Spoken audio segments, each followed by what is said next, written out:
Alors, il est marqué dans la paracha de Teruma.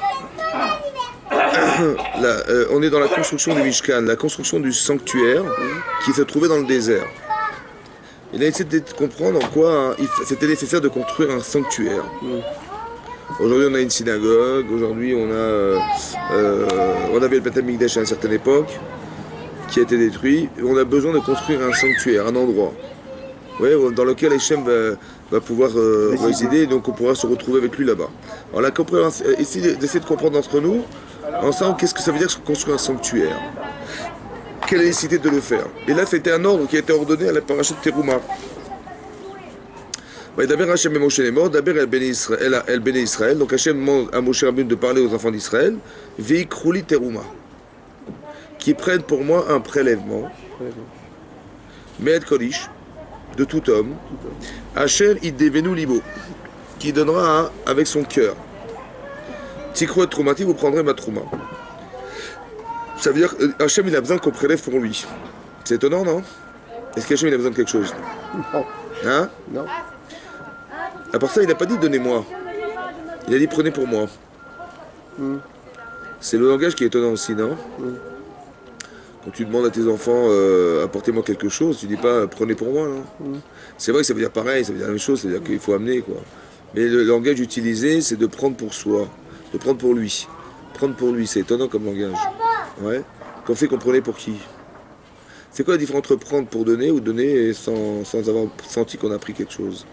C'est intéressant d'y réfléchir. Hein? Il faut prendre de soi quelque chose. Il faut donner avec quoi? Avec son cœur, et pas avec quoi? Pas avec sa poche. Et pas avec quoi? On donne de sa poche, mais on donne pas avec quoi? Ou tu donnes avec ton cœur, ou tu donnes avec quoi?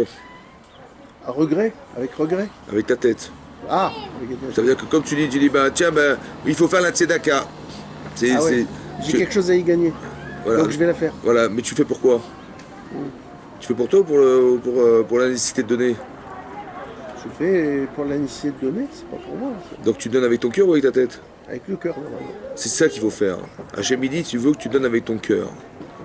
Deuxième paramètre, il faut prendre de soi. Deuxième paramètre, il faut donner avec son cœur. Pas donner par obligation, il ne faut pas prendre pour soi, de soi par obligation. Pas parce que j'ai une mitzvah et que je suis obligé de la faire. Comme les impôts. Tu vois les impôts. Voilà. Mais alors, si tu savais à quoi servaient les impôts, tu aurais donné ou pas? Si quoi, si? Si tu savais, Ouais. qu'est-ce qu'on faisait de tes impôts? Par exemple, on a sauvé des vies grâce à toi. On a fait de la recherche, on a trouvé des solutions. Encore plus de courage. Si tu savais qu'il y a des autoroutes qui ont été créées, de l'urbanisme qui a été créé, on a été dans la rue, on a créé de la recherche, on a créé des...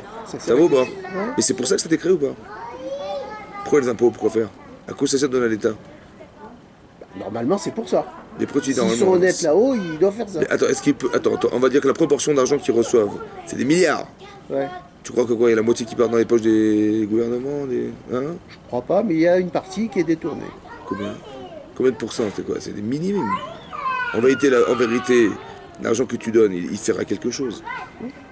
Mais quand tu vois que tu vis avec, tu vis grâce à ça, il n'y a pas d'autoroute, allez vas-y, va te balader, va monter sur la montagne, Il va n'y a venir pas de ici. sécurité sociale, je peux pas Il n'y a pas de sécurité sociale, il n'y a pas de d'allocation familiale, il n'y a pas de machin, il n'y a pas tout ça.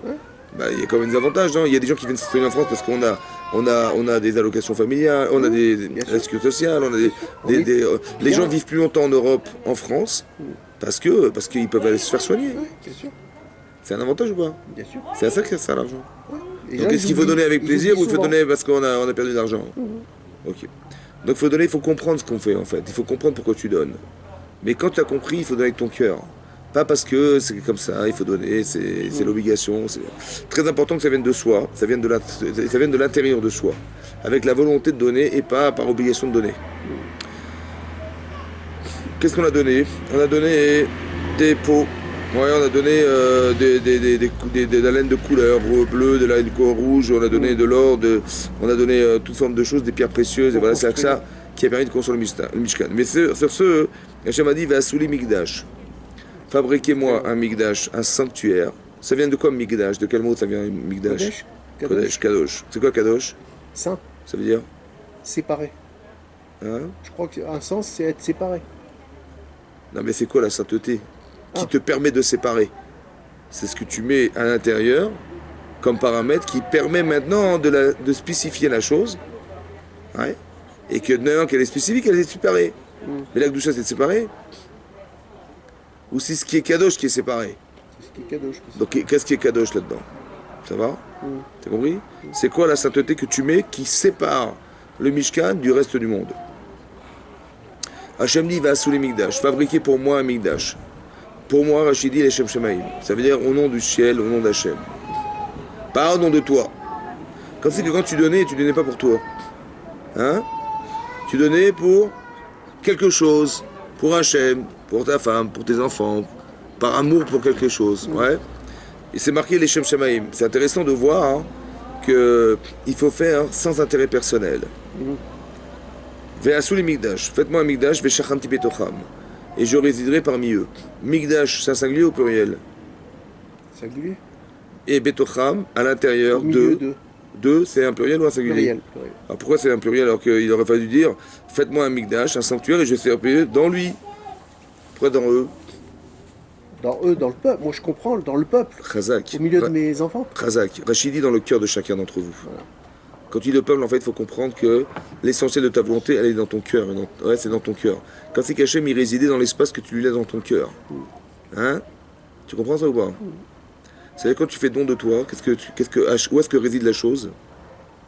Dans ton cœur. Où est-ce qu'Hachem, il réside quand tu lui donnes? Dans ton cœur. Est-ce qu'Hachem, il a besoin qu'on lui fasse un Mishkan? Ça, oui, c'est vrai. Il est partout. Il n'a pas besoin. Il n'a pas besoin d'un hôtel. Il n'a pas besoin du tout. D'accord, ça sert à rien. Il est partout. Oui. Je te donne les clés parce que je vais au marché. Ah, d'accord. Okay. D'accord, donc ça sert à rien. Ça sert à rien de fabriquer pour lui. Donc pour qui on fabrique? Hein? Est-ce qu'Hachem, tu peux enfermer Hachem dans une boîte? Non, c'est vrai que c'est étonnant. Donc ça veut dire quoi qu'on fait résider Hachem quelque part? On a l'impression qu'on le restreint. C'est impossible. Tiens, il est là dans le... Est-ce que c'est possible de le mettre quelque part? Non. Donc c'est quoi l'intérêt de faire Mishkan? Tu vas pas l'enfermer dedans? Moi je me dis, oui. C'est pour mettre les objets. Il nous a donné la Torah. C'est pas ça qu'il a dit Hachem. Il a dit faites-moi un Mishkan et je résiderai parmi eux. Ouais. Quand c'est que tu veux construire quelque chose à l'extérieur de toi pour le faire résider à l'intérieur de toi. Tu vois ou pas? Tu as besoin de passer par la forme pour construire le fond. C'est clair ou pas? C'est-à-dire qu'il faut exercer quelque chose dans sa vie pour pouvoir intégrer les valeurs. C'est fondamental. Tant que tu fais rien, il se passe rien. Tu dis oui, la théorie, les machins, comme tu fais des mathématiques. Bah, c'est la théorie. Mais à quoi ça sert? Après, il faut appliquer. Bah, application, ça veut dire que tu vas construire des ponts, des machins, des trucs. Bah oui, mais c'est ça qu'on espère. Les mathématiques en soi, en tant que science, bah, c'est magnifique. Bon, d'accord, mais c'est magnifique, mais à quoi ça sert? Il faut que tu comprennes à quoi ça sert. Donc bah, ça va servir à calculer. Tu montes sur la Lune? Allez, vas-y. À tout. Calculer, machin, les calculs. Tu veux calculer la masse. La biologie. La chimie, la physique. Aux planètes. Bah, mais tu peux pas construire un bâtiment sans mathématiques. Et tu peux pas construire un meuble sans les mathématiques. L'informatique. Donc il y a quelque chose qui relève des mathématiques qui te permet de vivre avec. Mais c'est ça la compréhension. D'abord tu réfléchis. Et après, tu utilises ce que tu sais pour mettre en pratique quelque chose qui va te construire ta vie. Mais tu sais ce que c'est ça? Tu sais ce que c'est ça? C'est faire résider la Shrina quelque part. Faire résider la présence divine, c'est d'utiliser ce qui est à l'intérieur de toi, ou qui est à l'extérieur de toi, et que tu donnes en don pour arriver à construire une relation. Il n'y a que dans le don de soi qu'on arrive à créer des liens émotionnels. Et Hachem, il réside dans cet espace. Quand tu es satisfait de ce que tu réalises, lorsque tu es heureux, lorsque tu es dans une forme de joie, ouais, c'est que tu as réalisé quelque chose qui fait que la Shrina réside sur toi. Et la frustration, l'inquiétude, la souffrance, etc., c'est que la Shrina, elle est partie. Tu comprends ça? C'est physique ce que je te dis. C'est-à-dire que tu as des sentiments physiques. Quelqu'un, par exemple, qui est très attaché à quelqu'un et il y a une grande frustration intérieure, c'est que la Shrina, elle est partie. Elle est partie. C'est pas de la mystique, je te dis. Hein. Ce sentiment de satisfaction, d'assurance, de complaisance et tout ça, c'est de la Shrina qui est sur nous. Betocham, à l'intérieur de notre cœur. Tu vois, quand tu es heureux, ben c'est qu'il y a la Shrina, elle est là. Et quand on est malheureux, quand on est inquiet, c'est l'espace du Yetzer. L'espace du Yetzirah, c'est l'inquiétude, c'est l'insouciance, c'est l'indifférence, c'est l'inconscience, ça c'est l'Yetzirah. C'est la faute en fait. Mais la joie, comment dire, la sérénité, le fait d'être contenté de ce qu'on a réussi, de la fierté, là, tout ça, ça c'est de la Shekhinah, ça, tu vois. C'est ça que je sais qu'Hachem y réside, l'amour, c'est qu'Hachem y réside en moi. Et sinon, il n'est pas là. Par exemple, c'est marqué, Yagma dans Sota, de Fiudzen a dit là-bas, hein, que Rabbi Akiva, il a fait une dracha. Rabbi Akiva, il a expliqué un passage dans la Torah. Il a dit, il y a marqué Ish ve Isha. Ish, c'est quoi Ish? Un homme. Isha. Une femme. Comment on écrit Ish? Aleph, Vav, ou Yud et Shin. Très bien. Et Isha? Avec un Het à la fin. Avec un E. Un pardon. Alors c'est Aleph, Yud, Shin. Shin. Et Aleph, Shin, He. L'Agma a dit comme ça, Rabbi Akiva dit, si un homme est un homme dans son couple, et une femme est une femme dans son couple, Shechina Benehem. Ouais, ça Tu connais cette passage? Shechina, la présence divine est entre eux. Ouais. Alors elle est où? Elle est entre le Yud de l'homme et le He de la femme. Yud. C'est le nom de Dieu, tu vois? Là, il y a Shechina là. Et sinon, s'il n'y a pas de Shekhinah, qu'est-ce qui reste? Aleph Shin, c'est quoi? Esh, le feu. Et la femme, t'enlèves le He? Esh. Esh, le feu. C'est le feu contre le feu. Et l'Agma continue de dire à Rava. Rava, il dit, sache que le feu de la femme, il est plus virulent que l'homme. Plus fort que l'homme. Plus fort. Vea Esh o Khaltan. Et ce feu les dévore. Ce feu les dévore. Ça veut dire que quoi? C'est quoi le feu, Yves? Le feu, c'est la destruction. C'est marrant parce que le marchal là-bas, il explique, le commandant, il dit que pourquoi dans la femme, c'est plus virulent que l'homme, plus fort. Parce que dans Isha, il y a déjà Esh. Et dans Ish, il n'y a pas. Il y a un Yud entre les deux, tu vois. Mais dans Isha, on a rajouté un E au feu. Donc la femme, elle est folle. Non? C'est quoi le feu de la femme? Tu dis c'est ce qui brûle, c'est ce qui détruit. Donc la femme, elle est destructrice par nature. Hein? Alors c'est quoi le feu? C'est quoi le feu de la femme? Et c'est quoi le feu de l'homme? Le feu qui est déjà construit chez la femme et le feu qui est construit chez l'homme. Mais il faut mettre un Yud chez l'homme et un I chez la femme. Bon, c'est un peu mystique comme histoire. Tu comprends quelque chose ou pas? C'est difficile. C'est difficile. Alors, qu'est-ce que c'est que le feu? Alors écoute-moi bien. Je vais donner des exemples de feu dans la Torah et on va essayer de réfléchir. Par exemple, un jour, Nimrod, il a dit à Abraham, écoute, ou tu fais Avodazara, ou tu pratiques l'idolâtrie, ou je te jette dans la fournaise ardente. Il a accepté, Abraham. Il a dit, il a refusé l'Avodazara, l'idolâtrie. Il a dit, je préfère mourir que d'être un idolâtre. Il est rentré dans la fournaise. Il a brûlé ou pas? Non. Bizarrement, il n'a pas brûlé. Il n'a rien senti. Bien ressenti. Par exemple, quand Hachem il s'est présenté devant Moshe Rabbeinu, il a dit, il va sauver le clan Israël. Il s'est présenté dans un feu, un buisson ardent. Il a brûlé le buisson ou pas? Non. Bizarre. Il continue à brûler. La flamme sans rien. Et ça ne consumait pas le buisson. C'est bizarre, dans ce feu, il ne brûle pas. Par exemple, dans le Mishkan, il y avait un hôtel, un petit hôtel, un Mishkan. Il y avait un hôtel à l'extérieur et un hôtel à l'intérieur. Un hôtel sur lequel on faisait sacrifice d'animaux à l'extérieur et d'encens à l'intérieur. Moshe il a dit, mais dis-moi, il a dit Hachem, si maintenant je prends des encens et je brûle sur le Misbéach, qui était fabriqué de bois et d'or, ça va brûler. Ça va faire fondre l'or et ça va brûler le bois. Il va falloir changer de Misbéach tous les jours, quoi. D'hôtel tous les jours. Il a dit non. Il dit c'est le feu que tu as vu sur le buisson ardent. Il ne consume pas. Ensuite, c'est marqué à Hanouka, il y a eu un miracle. Ouais, on devait allumer la menorah. Comment dire, le candélabre, qui avait 7 branches. 7 branches, donc 3 de chaque côté, une au centre. Et qu'est-ce qu'on a fait? On a trouvé une fiole d'huile qui devait durer 24 heures. Elle a duré 7 jours. Elle a duré 8 jours. Maintenant, combien en mathématiques, si je dois diviser la fiole de 24 heures par 7, parce qu'il fallait mettre, il y avait 7 flacons, il fallait diviser 24 heures, il fallait mettre un peu de flacon d'huile dans chaque flacon.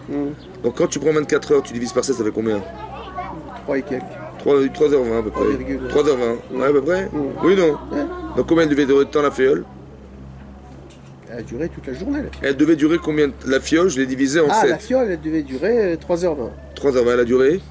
Les 8 jours. C'est un truc de fou, quoi. Mais c'est quoi le miracle, Yves? C'est quoi le miracle? C'est que l'huile, elle a résisté au feu? Ou que le feu n'a pas brûlé l'huile? C'est que le feu n'a pas brûlé. On est toujours dans la même histoire. Que le feu, il ne consume pas. Donc le miracle de Hanouka, c'est quoi? C'est que le feu n'a pas brûlé. C'est quoi le feu? On dit Hachem, Akadosh Baruch Hu, Esh Ochlaou. C'est un feu, Ochla, qui mange, mais qui ne consume pas. C'est quoi ce feu? En fait, il y a combien de feux? Il y a plusieurs feux apparemment. Il y a deux feux.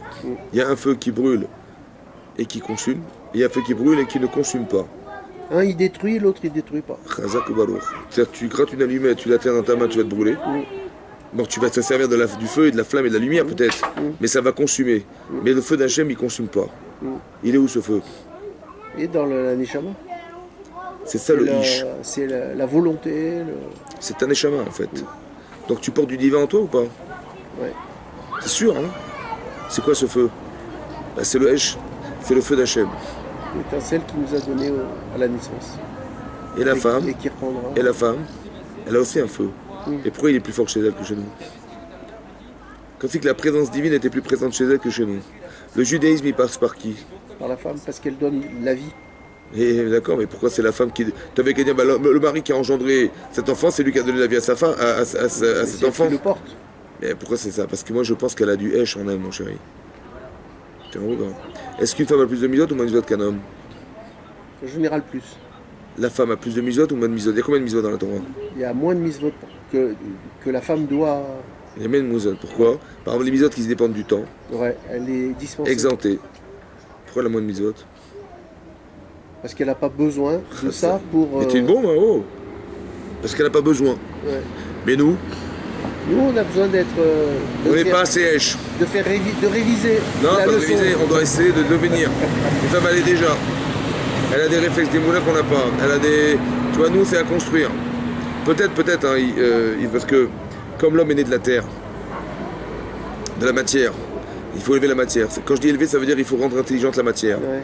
Il faut savoir utiliser la matière. Quand on dit rendre kadosh quelque chose, ça veut dire lui donner un sens spécifique qui, si tu ne les fais pas évoluer, c'est de la matière, c'est de la terre. Tu vois? Ben, la femme, elle n'est pas née de la matière, elle est née de l'homme. Donc elle est plus raffinée qu'un homme. Une femme, elle a une binaïtera, elle a une intuition qu'un homme n'a pas. C'est spirituel, ça. Nous, il faut qu'on nous explique, et il faut que ça passe par la logique, et on dit, ah oui, c'est vrai, alors on va le faire. Voilà. Et souvent, une femme, elle va faire un truc, et si on lui demande, même si elle n'a pas la compétence... elle va vouloir moi, je voyais ma mère, machin, elle faisait des choses, elle ne savait pas pourquoi, elle n'avait pas la Torah, une inébranlable. Mais elle avait... Elle avait un instinct de désir de faire la mitzvot. Voilà. C'est parce qu'elle est proche de ce feu-là dont on parle. Le feu, ça veut dire, il y a quelque chose de divin en l'homme qui le pousse vers, comme si on était aimanté vers l'Hachem. Donc qu'est-ce qui coupe l'aimant? En vérité, tu as une neshama à l'intérieur de toi. Et Hachem, c'est la source de ta neshama, on va dire comme ça. On est aimanté ou pas? Oui, théoriquement. Oui. Et qu'est-ce qui nous sépare? La matière. C'est quoi la matière? Le monde matériel. Mais avant ça déjà, plus proche de toi, bah, c'est ton corps. Tu vois, ton corps, est-ce qu'il est dans ton corps, il veut faire la mitzvot? Non. Ton corps, il veut manger, il veut boire, il veut dormir. Il veut l'inverse. En général. Donc c'est quoi qui te sépare d'Hachem? C'est mon corps. Maintenant, comment tu vas faire pour que ton corps ne te sépare pas d'Hachem? Je le dompte. J'essaye. C'est ce qu'il faut faire, c'est marqué là. Il faut donner. Mais pas avec ta tête. Avec le cœur. Avec ton cœur. Ça veut dire que les sentiments de don de soi, c'est que ton corps a accepté ce que tu vas donner, il est en accord avec toi-même. C'est ce qu'on appelle être entier dans la vie. Entier. Tu comprends ce que ça veut dire ça? Ça veut dire que quand mon corps n'a pas envie, je dis ouais, ben, je vais faire par obligation. Ou j'ai pas envie, je le fais pas. Voilà, j'ai pas envie de faire. Pourquoi tu fais pas? J'ai pas envie. Pourquoi t'as pas envie? J'ai pas envie de perdre de l'argent, j'ai pas envie de perdre de l'or, j'ai pas envie de perdre. J'ai autre chose à faire avec mon argent. Ça va? C'est qui s'oppose? Ta neshama, elle veut donner ou pas? Elle veut. Mais ton corps, il veut pas. Donc c'est qui a un problème? C'est le corps. Donc, comment tu vas faire alors? Comment on fait? Ben, d'abord, il faut comprendre que ça vient d'où ça vient. Et aussi, il faut savoir utiliser des moyens qui permettront à mon corps d'accepter. Tu comprends ou pas? Quand tu donnes avec ton cœur, ça fait appel à quoi chez toi? Le cœur, c'est quoi le cœur? C'est dans quel domaine? Dans quel tu es? Dans l'intellectuel? Non, c'est l'amour. L'amour, l'émotionnel. C'est l'amour. Ça veut dire qu'il faut que ton corps, il ait des sentiments émotionnels forts. Par exemple, c'est bizarre, mais dans la Torah, on nous parle d'aimer Hachem. On nous parle de craindre Hachem. Ouais. C'est dingue, hein? C'est quoi ça? Ouais. Ben, ce sont des Ça sentiments. paraît antinomique, mais... Non, non, non, non, non, ce sont des sentiments. Mais c'est vrai que c'est bizarre, parce que tu dois dire, mais Dieu, mais on n'a pas besoin de passer par la situation. Non, mais on n'a pas besoin de passer par la situation. Dieu est Dieu. Il faut le reconnaître comme il est, comme il est. Ouais. Comme si que le sentiment, ça allait mettre en exergue le fait que mon corps, il ne comprenne pas ce que je raconte. Ouais. Alors il faut que j'arrive à aimer. Ve'ahavta et Hashem Elokecha bechol levavecha. Hein? Ça veut dire quoi? Il est Hashem bechol levavecha. Ça veut dire quoi en De tout hébreu? ton cœur. Hein? De tout ton cœur. Bechol levavecha. Bechol libecha, de tout ton cœur. Bechol levavecha, Ah, de tous tes cœurs. ah bon? Ah oui, tu vois, je savais pas. heureusement que t'es venu, hein. Moi, je croyais que c'était de tout ton cœur. Bah non, mais c'est faux. Bechol levavecha, de tous tes cœurs. Parce que levav, c'est un pluriel, et libo, c'est un singulier. Lev, c'est un singulier. D'accord. Ça va? T'as combien de cœurs? Ah, Eh ben en vérité, il y en a deux. Présent. Il y en a deux. Mais on parle pas du cœur, la membrane. Hein. ouais. On parle des deux extrêmes limites de ce que tu es. Tu as un Yetzeratov, tu as une conscience positive, une conscience négative. C'est marqué, ces deux tendances, elles sont toi. Tu dois aimer ton cœur avec tes deux tendances. Tu dois aimer Hachem avec ton Yetzerara. Est-ce que c'est simple? Non. Toi, ton Yetzerara, il est mauvais ou il est bon? Le mauvais, je dois le combattre. Mais ici, par qui il faut l'utiliser pour Hachem. Comment tu fais? T'as compris? Il faut l'aimer avec ton Yetzerara. Allez, amuse-toi. C'est ça qui est marqué dans le texte ou pas? C'est ça qui est marqué ou pas? Ouais. Ok. Par exemple, quand on dit il faut donner, tu as envie ou pas? En principe, oui. La Naturellement, tu as plupart envie? du temps, oui, naturellement, oui. Natu- Sauf si je sens... Je te parle naturellement. Est-ce qu'un homme, il veut donner? Il veut perdre de l'argent? Ah, naturellement, non. Très bien. Donc tu vois que naturellement, c'est contre toi déjà. Oui. Donc L'homme, comment tu vas faire? enfant, il veut accumuler les bonbons Comment et, tu... Très bien. et les jouets. Très très bien. Donc comment tu vas un jour passer à l'étape où tu vas être capable de donner? Avec ton Yetzirah. C'est quoi Yetzirah? Avec ton mauvais penchant. C'est marrant ça. Hein. Donne-moi des exemples de défauts dans la vie d'un homme. Des défauts moraux par exemple. Donne-moi un défaut. Égoïste. Égoïste. C'est bien ou c'est pas bien? C'est pas bien. Mais des fois c'est bien. Parce que des fois, quand t'es pas égoïste, tu penses aux autres mais tu te détruis. En donnant tout aux autres et les autres et toi-même tu n'arrives plus à... En t'oubliant. Tu comprends? Alors donne-moi un autre exemple. De défaut. Ouais. L'orgueil. L'orgueil. Alors l'orgueil, c'est un défaut. Ouais. Mais est-ce que tu dois être fier de toi? Si, oui. Très bien. Donne-moi un autre défaut. La méchanceté. Est-ce que dois être méchant contre le mal? Oui. Ou tu dois avoir pitié du mal? Non. Il faut être Moi, méchant des fois ou pas? Je me bats pour ça. Tu faut être méchant? Ouais. Au bout? Moi, je dis, un gars de Daesh, j'arriverai à le tuer. Très bien. Mais non, donc tu vois que par défaut, tu vois mec, où est-ce qu'il est le défaut alors? Parce que tout ce que tu m'as dit, en vérité, on peut le traduire dans le bien. Ouais. Alors c'est quoi le mal? Ça veut dire comment je l'utilise. C'est quoi le mal? C'est de mal comprendre. De mal utiliser. Exactement. Donc dois- est-ce que le mal Un existe? petit bout d'orgueil, c'est bien. Si c'est de la fierté, simplement. C'est comme le sel. Tu mets un petit peu de Voilà, sel, ça va? Tu voilà. mets trop de Trop, sel, c'est- trop c'est trop. C'est pas bon. Très bien. Donc qu'est-ce que tu apprends de là? Il faut doser. Mais écoute-moi bien, le mal n'existe pas. Le mal n'existe pas. C'est une compréhension mauvaise des choses qui amène au mal. Donc ton Yitzhara en vérité, il t'amène. Ta tendance négative en vérité, elle a un sens. Il faut juste que tu comprennes qu'elle peut te servir pour le bien. Et c'est de cette manière qu'on peut servir Hachem. Le gars qui veut gagner de l'argent, s'il veut gagner juste ce qu'il faut pour sa famille, ses enfants, sa femme, Très bien, c'est du bien. très bien, C'est pas du mauvais. très bien. Moi aussi, j'ai envie de gagner un bon salaire. Pour qui? Pour mes enfants et ma famille. Très bien. Mais le gars qui après va dire je suis milliardaire, je vais être un multimilliardaire, il est devenu fou. Quoi. Bah, il a un problème parce qu'il a une addiction à l'argent et en fait il vit plus sa vie, il vit la vie des autres, la vie Voilà. d'un autre. Voilà. Par exemple, il y a marqué très intéressant, écoute-moi bien. C'est marqué dans le Nar. Ouais, dans le Nar, c'est marqué qu'un jour Hachem a dit à Shmuel Hanavi, écoute, Shaoul n'est plus roi d'Israël. Parce que bon, bah, il a pas respecté ma parole et qu'il n'a pas détruit Amalek. Il dit j'ai nommé un nouveau roi qui fait partie de la famille de Ishaï. Va voir chez Ishaï et là-bas le roi s'y trouve. Un de ses enfants est le roi d'Israël. Bon. Donc Shmuel a dit ok, donc il est parti Juste chez. une question. Attends, j'ai fini ma phrase avant que je m'énerve. pardon. Et donc il dit là-bas, donc il a été voir Ishaï. Il a dit voilà, parmi tes enfants se trouve le roi d'Israël. Il dit bon, présente-moi tes enfants. Il dit bah voilà, ils sont là. Il dit lui, non, c'est pas lui c'est pas lui, lui c'est pas lui, lui c'est pas lui, c'est pas lui. Manifestement, je vois personne là. Il est prophète, donc il sait exactement qui est le roi, il le voit pas. D'accord? Il dit, bah, t'as pas d'autres enfants? Il fait, d'autres enfants. Ah oui, oui, oui, j'ai un enfant, mais il croyait que c'était la mamzer, carrément, David Ameller. Il croyait, parce que sa femme, elle est séparée, et puis finalement, il s'est retrouvé avec elle sans savoir que c'était elle. Il a eu un enfant avec elle sans savoir que c'était sa femme avec qui il avait été. Et donc elle est tombée enceinte, mais de quelqu'un qui pensait, j'étais séparé de ma femme, elle ne peut pas tomber enceinte. Ouais. Donc elle m'a trompé. Donc il pensait que, comment il s'appelle, que David était un mamzer, était un enfant conçu en dehors du mariage. C'est incroyable, hein? Et donc il va là-bas, il dit ouais j'ai un enfant, un petit rouquin là-bas, il fait paître les troupeaux dans mes champs. Il fait ok présente-le-moi, il va là-bas, il le trouve, il dit oui c'est lui le roi d'Israël. Mais il était roux. Ça marchait bien pour lui, ça roulait bien pour lui. Il était roux, ça va? Il a dit mais s'il est roux, il est sanguinaire. Et ça rappelle qui? Mais Esav était roux, Adom. Il dit je vais quand même pas rendre le roi d'Israël un roux comme ça, un sanguinaire roi d'Israël quand même. Hachem il dit fais-le. Pourquoi? Parce que la violence qu'il a en lui, il va l'utiliser contre les méchants et dans les tribunaux contre les réchaïs. Tu as compris ou pas?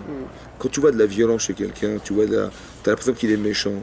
En fait, quand tu as un problème très fort, très dur avec le gouvernement, avec les gens qui s'opposent à nous, etc., on a besoin de gens forts ou pas? Bien sûr. Des gens de caractère? Bien sûr. Sont des réchaïm? Non, pas du tout. Ça dépend comment on utilise cette violence. Tu comprends ou pas? Le mal n'a de sens que dans l'usage que j'en fais. Les armes de Tsahal, c'est pas de la méchanceté. Tu as compris ou pas? Tu dis quand tu vois une bombe, tu dis ah, ils ont fait pour des trucs. Non, ça dépend qu'est-ce qu'on fait de la bombe. Exactement. Donc le mal, c'est l'usage que tu en fais.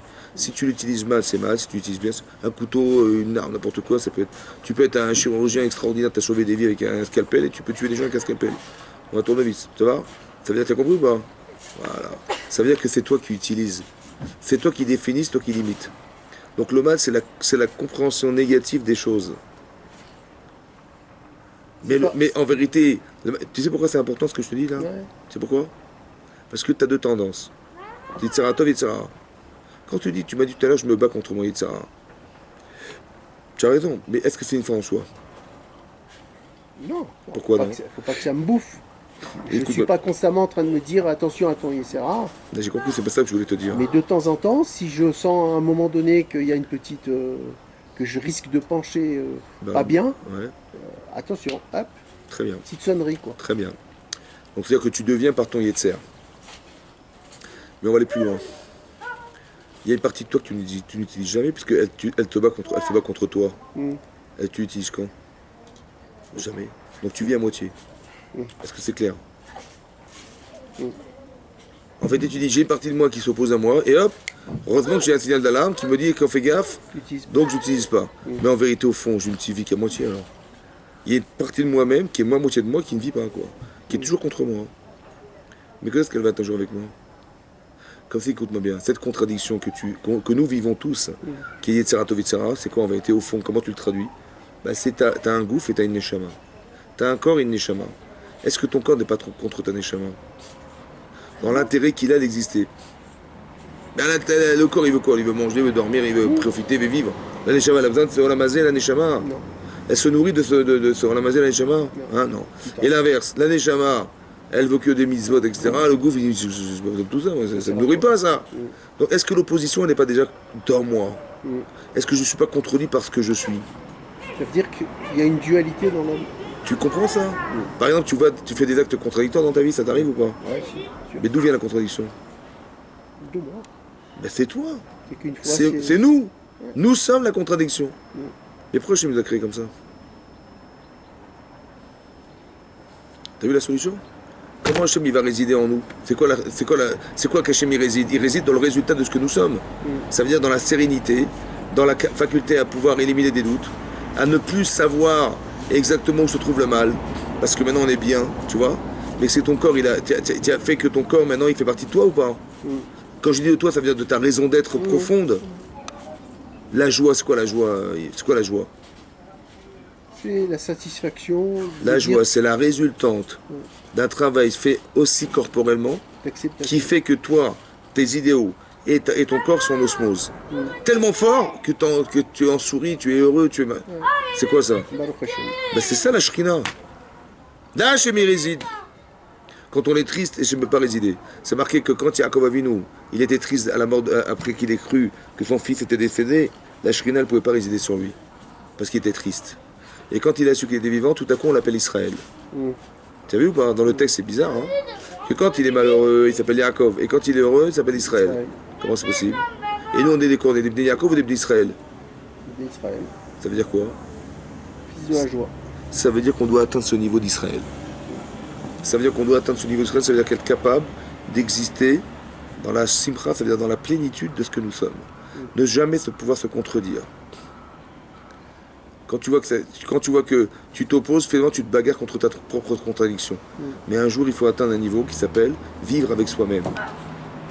Rien ne s'oppose à toi. Il faut arriver à ce que tu arrives un jour à être shalem. Shalem, c'est rentier, c'est quoi l'entité? Il n'y a pas d'abstraction entre toi et toi. Ton corps qui dit non et ta tête qui dit oui. Il faut qu'un jour, tous les deux disent oui. Donc il faut trouver du plaisir à faire ce que tu fais. Il faut faire avec ton cœur, pas avec ta tête. Tu vois, au début, c'est avec ta tête. Tu vas à l'école, t'as pas envie d'y aller. Ouais. Mais après, tout à coup, des mathématiques, tu deviens prof de maths. Ouais. Et tu vas à l'école et t'attends que le lendemain pour y aller. Ouais, t'es passionné. T'as compris ce que ça veut dire, ça? C'est à ton corps, il te dit, mais bien sûr qu'on va y aller. C'est pas parce que tu gagnes ta vie avec, c'est parce que c'est ta passion. T'as compris ce que je veux dire? T'as réussi à faire que ton corps, il suive ta tête. Alors que ton corps, il te va dire, attends, je ne sais faire que faire des maths. Je suis fatigué. Non, mais attends, ou je dis, bientôt la retraite, ça va? Mais quand t'es à la retraite, qu'est-ce que tu fais? J'ai encore envie de donner des cours. Mais c'est pas seulement ça, c'est qu'est-ce que tu fais de ta vie. Tu sais, tu sais, le matin, tu te lèves, tu vas à la prière. Après, tu prends ton petit déjeuner, tu vas au travail. Tu vas au travail, après tu fais une pause boulot. Après, tu reprends ton travail, le soir, tu rentres chez toi, après, tu recommences à zéro. Ta journée, elle est remplie? Elle est remplie ou pas? Mais quand t'es à la retraite, qu'est-ce qu'il faut faire? Il faut la remplir. Et comment tu vas faire? Tous les jours? Pendant 25 ans, tu vas remplir ta vie? Je dis, ouais, vivement la retraite. Quand c'était dit, il allait faire le tour du monde tous les jours, quoi. N'importe quoi. Le problème, c'est qu'on se rend même pas compte. Mais ça, c'est un sentiment corporel qui est faux. Comme si qu'on allait réussir à remplir sa journée comme on faisait auparavant. On est fatigué, on attend la retraite pour se reposer. Mais combien d'années tu vas te reposer? Si tu te reposes une semaine, déjà, c'est pas mal, non? Quand tu es en vacances, c'est déjà trop long. Et tu crois que tu vas passer 20 ans de ta vie à attendre que ça se passe? L'homme n'est pas fait pour s'arrêter. C'est vrai. La preuve, c'est qu'après, on cherche au contraire à remplir. Mais bien sûr, parce que les gens ne se rendent pas compte que le vide, ça détruit. La Torah dit que Batala mais via des Shamoum. Quelqu'un qui fait rien de sa journée, il devient fou. Parce que Adam, la Amalioula, un homme est né pour faire des efforts. Il faut s'occuper, il faut exister, il faut extérioriser les choses. Tu vois? Et là, Hachem y réside, et là, ta plénitude réside. Tu vois? Quand j'ai dit tout à l'heure qu'une femme, elle fait du feu, ouais, c'est-à-dire qu'il y a une partie spirituelle. Quand il y a marqué que tant qu'un homme est un homme, une femme est une femme, la shrina est en eux, et sinon le feu les dévore. Ça veut dire quoi le feu les dévore? C'est comme ça. Il y a un feu spirituel, il y a quelque chose de très puissant chez l'homme et chez la femme. Tu sais ce que c'est qu'une frustration pour moi? Hein? Tu sais ce que c'est ça? La frustration. C'est quoi? Eh bien c'est le feu qui les dévore. Ça veut dire que j'ai un amour pour mon mari. Par exemple, je vois une femme, elle a beaucoup de feu en elle. C'est-à-dire qu'elle a une passion très, très prenante pour son mari. Mais elle est déçue de son mari. Elle est dégoûtée de son mari. Elle est déçue de ce qu'il fait et tout ça. On lui en veut. Elle est même haineuse. Elle est même dégoûtée de lui. Tu sais d'où vient ce dégoût? C'est la shrina, elle est partie. La shrina, elle est partie. Tu vois? Ce dégoût, cette frustration profonde entre l'amour et ce qu'elle espérait de lui qui n'est pas réalisé. Comme fait qu'elle était divisée, cette femme, entre le mari qu'elle aime et le mari qu'elle constate ne pas aimer. Cette contradiction est très forte, elle se contredit. Ce feu les dévore. C'est en vérité, par exemple, une femme, un mari néglige sa femme, par exemple, un exemple, ouais, il néglige sa femme. Elle dit, ah bon, tu m'ignores, tu vois ce que je vais te faire. Tu vois ce que je vais te faire, ça là, c'est le feu qui va les dévorer. Tu as compris ce que je veux dire? C'est comme si tu ne reconnaissais pas ma partie féminine, tu me fais ça, tu vois ce que je vais te faire. Ou la partie masculine de l'homme. Ah, tu m'as fait ça, tu vois ce que je vais te faire. Tu vois? Ah, tu reconnais pas. Tu me dis que je suis nul. Ah bon, tu vois ce que je vais te faire, Julie. Tu vois ce qui va se passer. Tu vois, ce sentiment de frustration, ça veut dire que la shrina, elle s'est envolée. Parce qu'il y a une partie de l'homme qui n'est pas reconnue, une partie de la femme qui n'est pas reconnue. Et quand on n'arrive pas à respecter ce que chacun représente pour soi, autour de soi, alors la shrina s'envole. Et sinon, la shrina, elle reste. C'est ça le mishkan. Tu as compris ça? Joli. C'est ça le mishkan. La mishkan, c'est une maison. Mais ta maison, tu l'as construite en couple, tu l'as construite en famille, tu l'as construite... tu dis, dans Mishkan, il y avait des ustensiles, mais t'as des enfants, t'as une famille, t'as quelque chose. L'essentiel de ta vie, il est où? À la maison. Mais il est là. Dis-moi, tout ce que t'es devenu, ça s'est passé où? À l'école? Non. Ça s'est passé où? À la maison. Entre quatre murs. Après, à l'école, elle va remplir des cases. Tu vois. Mais l'essentiel de ce que tu es, ça se passe dans les 4 murs. La Shekhinah, elle est résidente dans une maison. C'est peut-être pour ça qu'on inaugure une maison quand on rentre. C'est pourquoi? On fait une petite soude, un petit repas, un petit machin pour faire, c'est n'importe quoi. Non, c'est parce que c'est l'essentiel de ta vie, ça se passe là, ça se fait, ça. Faut que tu comprennes et cristalliser dans ta tête que tout se passera là. Tout le reste, c'est bidon. C'est bidon. Ça va entretenir ce que tu as. Si un type il est mal élevé, bah, ça va se voir dans la rue. Si un type il est bien éduqué, ça va se voir dans la rue, dans son travail, dans sa vie professionnelle, dans sa vie courante, dans sa vie. Mais tout se construit à la maison. Les repères, c'est la famille. Les valeurs, on les construit en famille. La fraternité, ça se passe en famille. Après, tu peux basculer dans ta vie sur les autres, etc. Mais tout se passe dedans. Assouli Migdash, fabriquez-moi un Migdash, dit Hachem, et je réserverai parmi eux. Ça veut dire qu'il faut que tu aies une conscience d'Hachem dans ta tête. Et que quand tu dis, je veux faire une mitzvah, ton corps, il n'a pas envie de la faire. Ton corps, il n'a pas envie de se lever le matin. Tu vois? Il dit, ben, je fais le sacrifice par amour pour. Et ben, tu vas voir que tout à coup, la Shrina, elle va résider en toi, et le désir de la mitzvah, il va résider. Mais ça ne se passe pas intellectuellement. Ça se passe que dans ton cerveau, qui passe par ton corps, et ton corps par le désir. Et là, tu construis de la Shrina, et le demain, le désir que tu as de venir à la prière, il est parce que Hachem, il réside en toi. Tu l'as fait résider quelque part. Et c'est ça le désir profond qui va animer ton envie de faire réaliser des mitzvot. C'est marqué dans les maximes des pères, mitzvah, gored mitzvah. Une mitzvah entraîne une mitzvah. Pourquoi? Pourquoi c'est mécanique? Non, mais... C'est quoi? Parce qu'elle fait découvrir. Tu dis une mitzvah va forcément entraîner une mitzvah. Une avera va forcément entraîner... Pourquoi? Parce que c'est mécanique. Quand on est puni d'avoir fait des fautes, alors on va faire des fautes. Ah, on est béni d'avoir fait des mitzvot, c'est mécanique. Hein? Non, mais ça fait découvrir. Écoute-moi bien. Et ça donne envie. Quand tu as eu envie, quand tu as été 10 fois à l'école de un cours de maths, tu as été 20 fois, tu as été 30 fois, tu as été 40 fois. Tu as créé un désir. Par la répétition des actes. Tu as rendu service, tu as été fier d'avoir formé des gens. Et bien ça a créé quelque chose qui est de l'ordre de la shrina. Il y a une présence en toi divine, spirituelle, divine, qui te donne envie de continuer. Ça, c'est le mérite d'avoir fait. Ça, c'est la shrina qui réside en toi. T'as compris ce que je veux dire? Comme si qu'il y avait une partie de ton corps qui s'était gommée et qui laissait apparaître ce qui était à l'intérieur de toi, qui est un neshama. C'est ça qui rayonne de toi, tu vois? Tu vois des grands sadikim, et ben tu les vois, tu te dis, mais ils sont rayonnants ces gens-là. Et c'est leur neshama. Ouais, c'est vrai. Tu vois des bébés, tu vois un bébé? Ah, Un petit bébé, c'est mignon ou pas? c'est divin. Divin ou 8-20? C'est. Je sais pas, c'est. Moi, personnellement, est-ce que c'est joli un il n'y bébé? a rien qui me touche plus que ça. Très bien. Est-ce que Chaque fois que je vois un bébé, je me dis c'est un petit bon Dieu. Exactement. Est-ce que c'est beau? Magnifique. Écoute-moi bien. Quand tu mesures un bébé, il a des bras comme ça, une tête comme ça, un bidon comme ça, des cuisses comme ça. Il est beau ou pas? Sur le plan plastique. Hein? C'est pas un athlète. Très bien. Alors qu'est-ce qui est beau alors? Comment tu l'expliques? Je sais Qu'est-ce pas. qui t'attire? Son innocence. Mais attends, mais arrête de dire... Sa fragilité. Attends, explique-moi ce qui t'attire vers un petit morceau de viande comme ça, une boule comme ça, une petite comme ça. Sa fragilité. C'est pas beau? Son innocence. Hein? C'est physique? Non, c'est dans la tête. C'est même pas dans la tête. Dans le cœur. C'est spirituel. Tu sais ce qui est marqué? Tu sais ce que j'ai pensé un jour? Un enfant n'a pas fauté. Un bébé n'a pas fauté. Bien sûr. Tu sais ce que t'aimes derrière? Tu sais ce qui t'attire? C'est la beauté de quelqu'un qui n'a jamais fauté. Il est pur. C'est fou. Hein? C'est pur. C'est pas une beauté. Non, c'est pas une beauté. Tu vois, t'es pas comme attiré une par. femme. C'est pas Miss Monde. Exactement. Je m'en fous. Mais c'est vrai, c'est incroyable. Mais ça s'explique physiquement, ça, non? Non. T'as compris que c'est Je spirituel? le ressens ça. Hein. Mais tout le monde le ressent. Mais Je vois des bébés. Tu vois un bébé, tu as envie de le croquer. Même si c'est pas un bébé beau au sens que dans les magazines, c'est celui qui va être le plus beau. Mais c'est vrai. Mais il est beau. Mais c'est vrai. Il est beau. Mais ça s'explique pas en fait.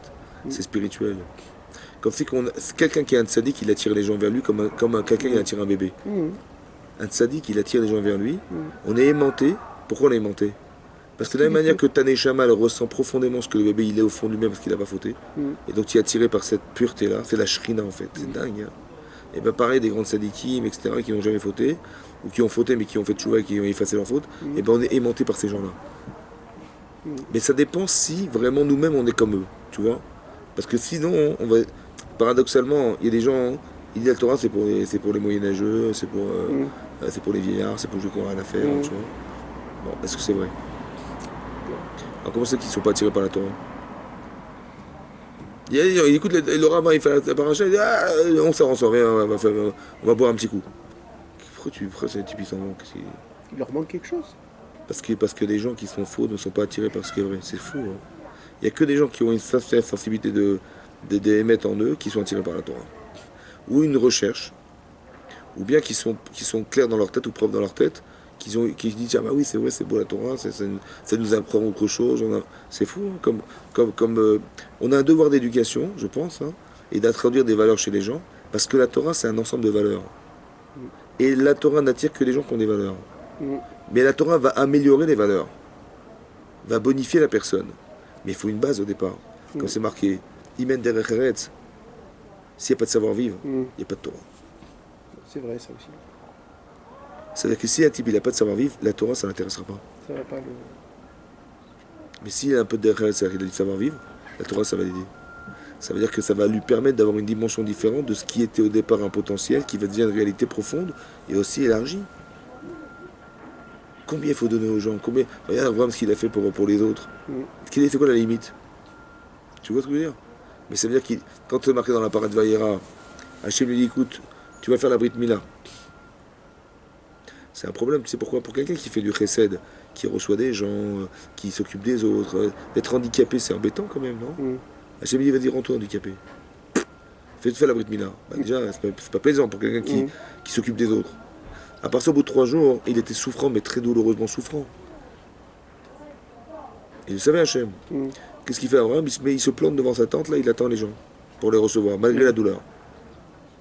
Qu'est-ce qu'il fait Hachem? Il envoie la chaleur. Il envoie... La chaleur. C'est pas sympa. Hein.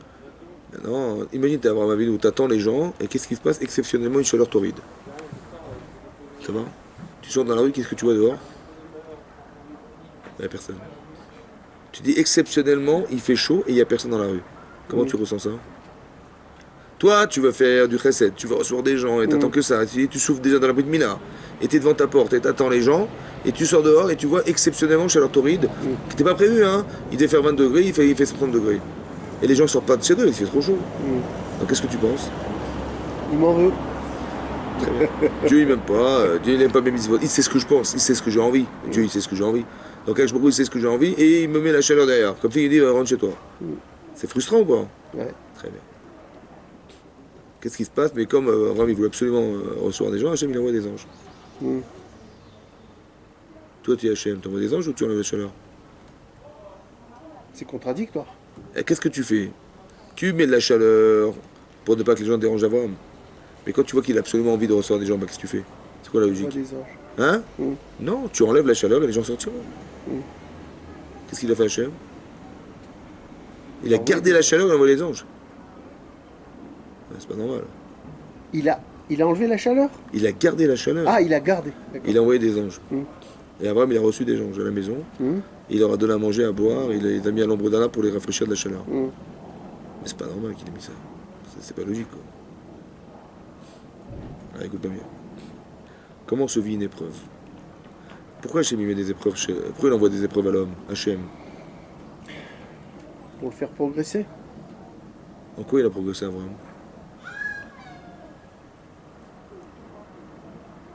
Quand tu fais un examen, quand tu proposes un exercice à tes élèves, c'est pour faire? Pour qu'ils apprennent. Mais ils ont appris à l'école. Ils ont écouté tes cours. Hein. Pour qu'ils appliquent. Pour qu'ils utilisent. Pourquoi tu fais une interro? À quoi ça sert? C'est un test. Pourquoi ça sert? À savoir si c'était bien intégré. Pour qui? Pour toi qui donne la note ou pour lui qui sait quel est son niveau? Pour que lui sache. Qu'il très dise, voilà, je suis capable, ça y est, j'ai compris. Très bien. Et s'il n'a pas compris?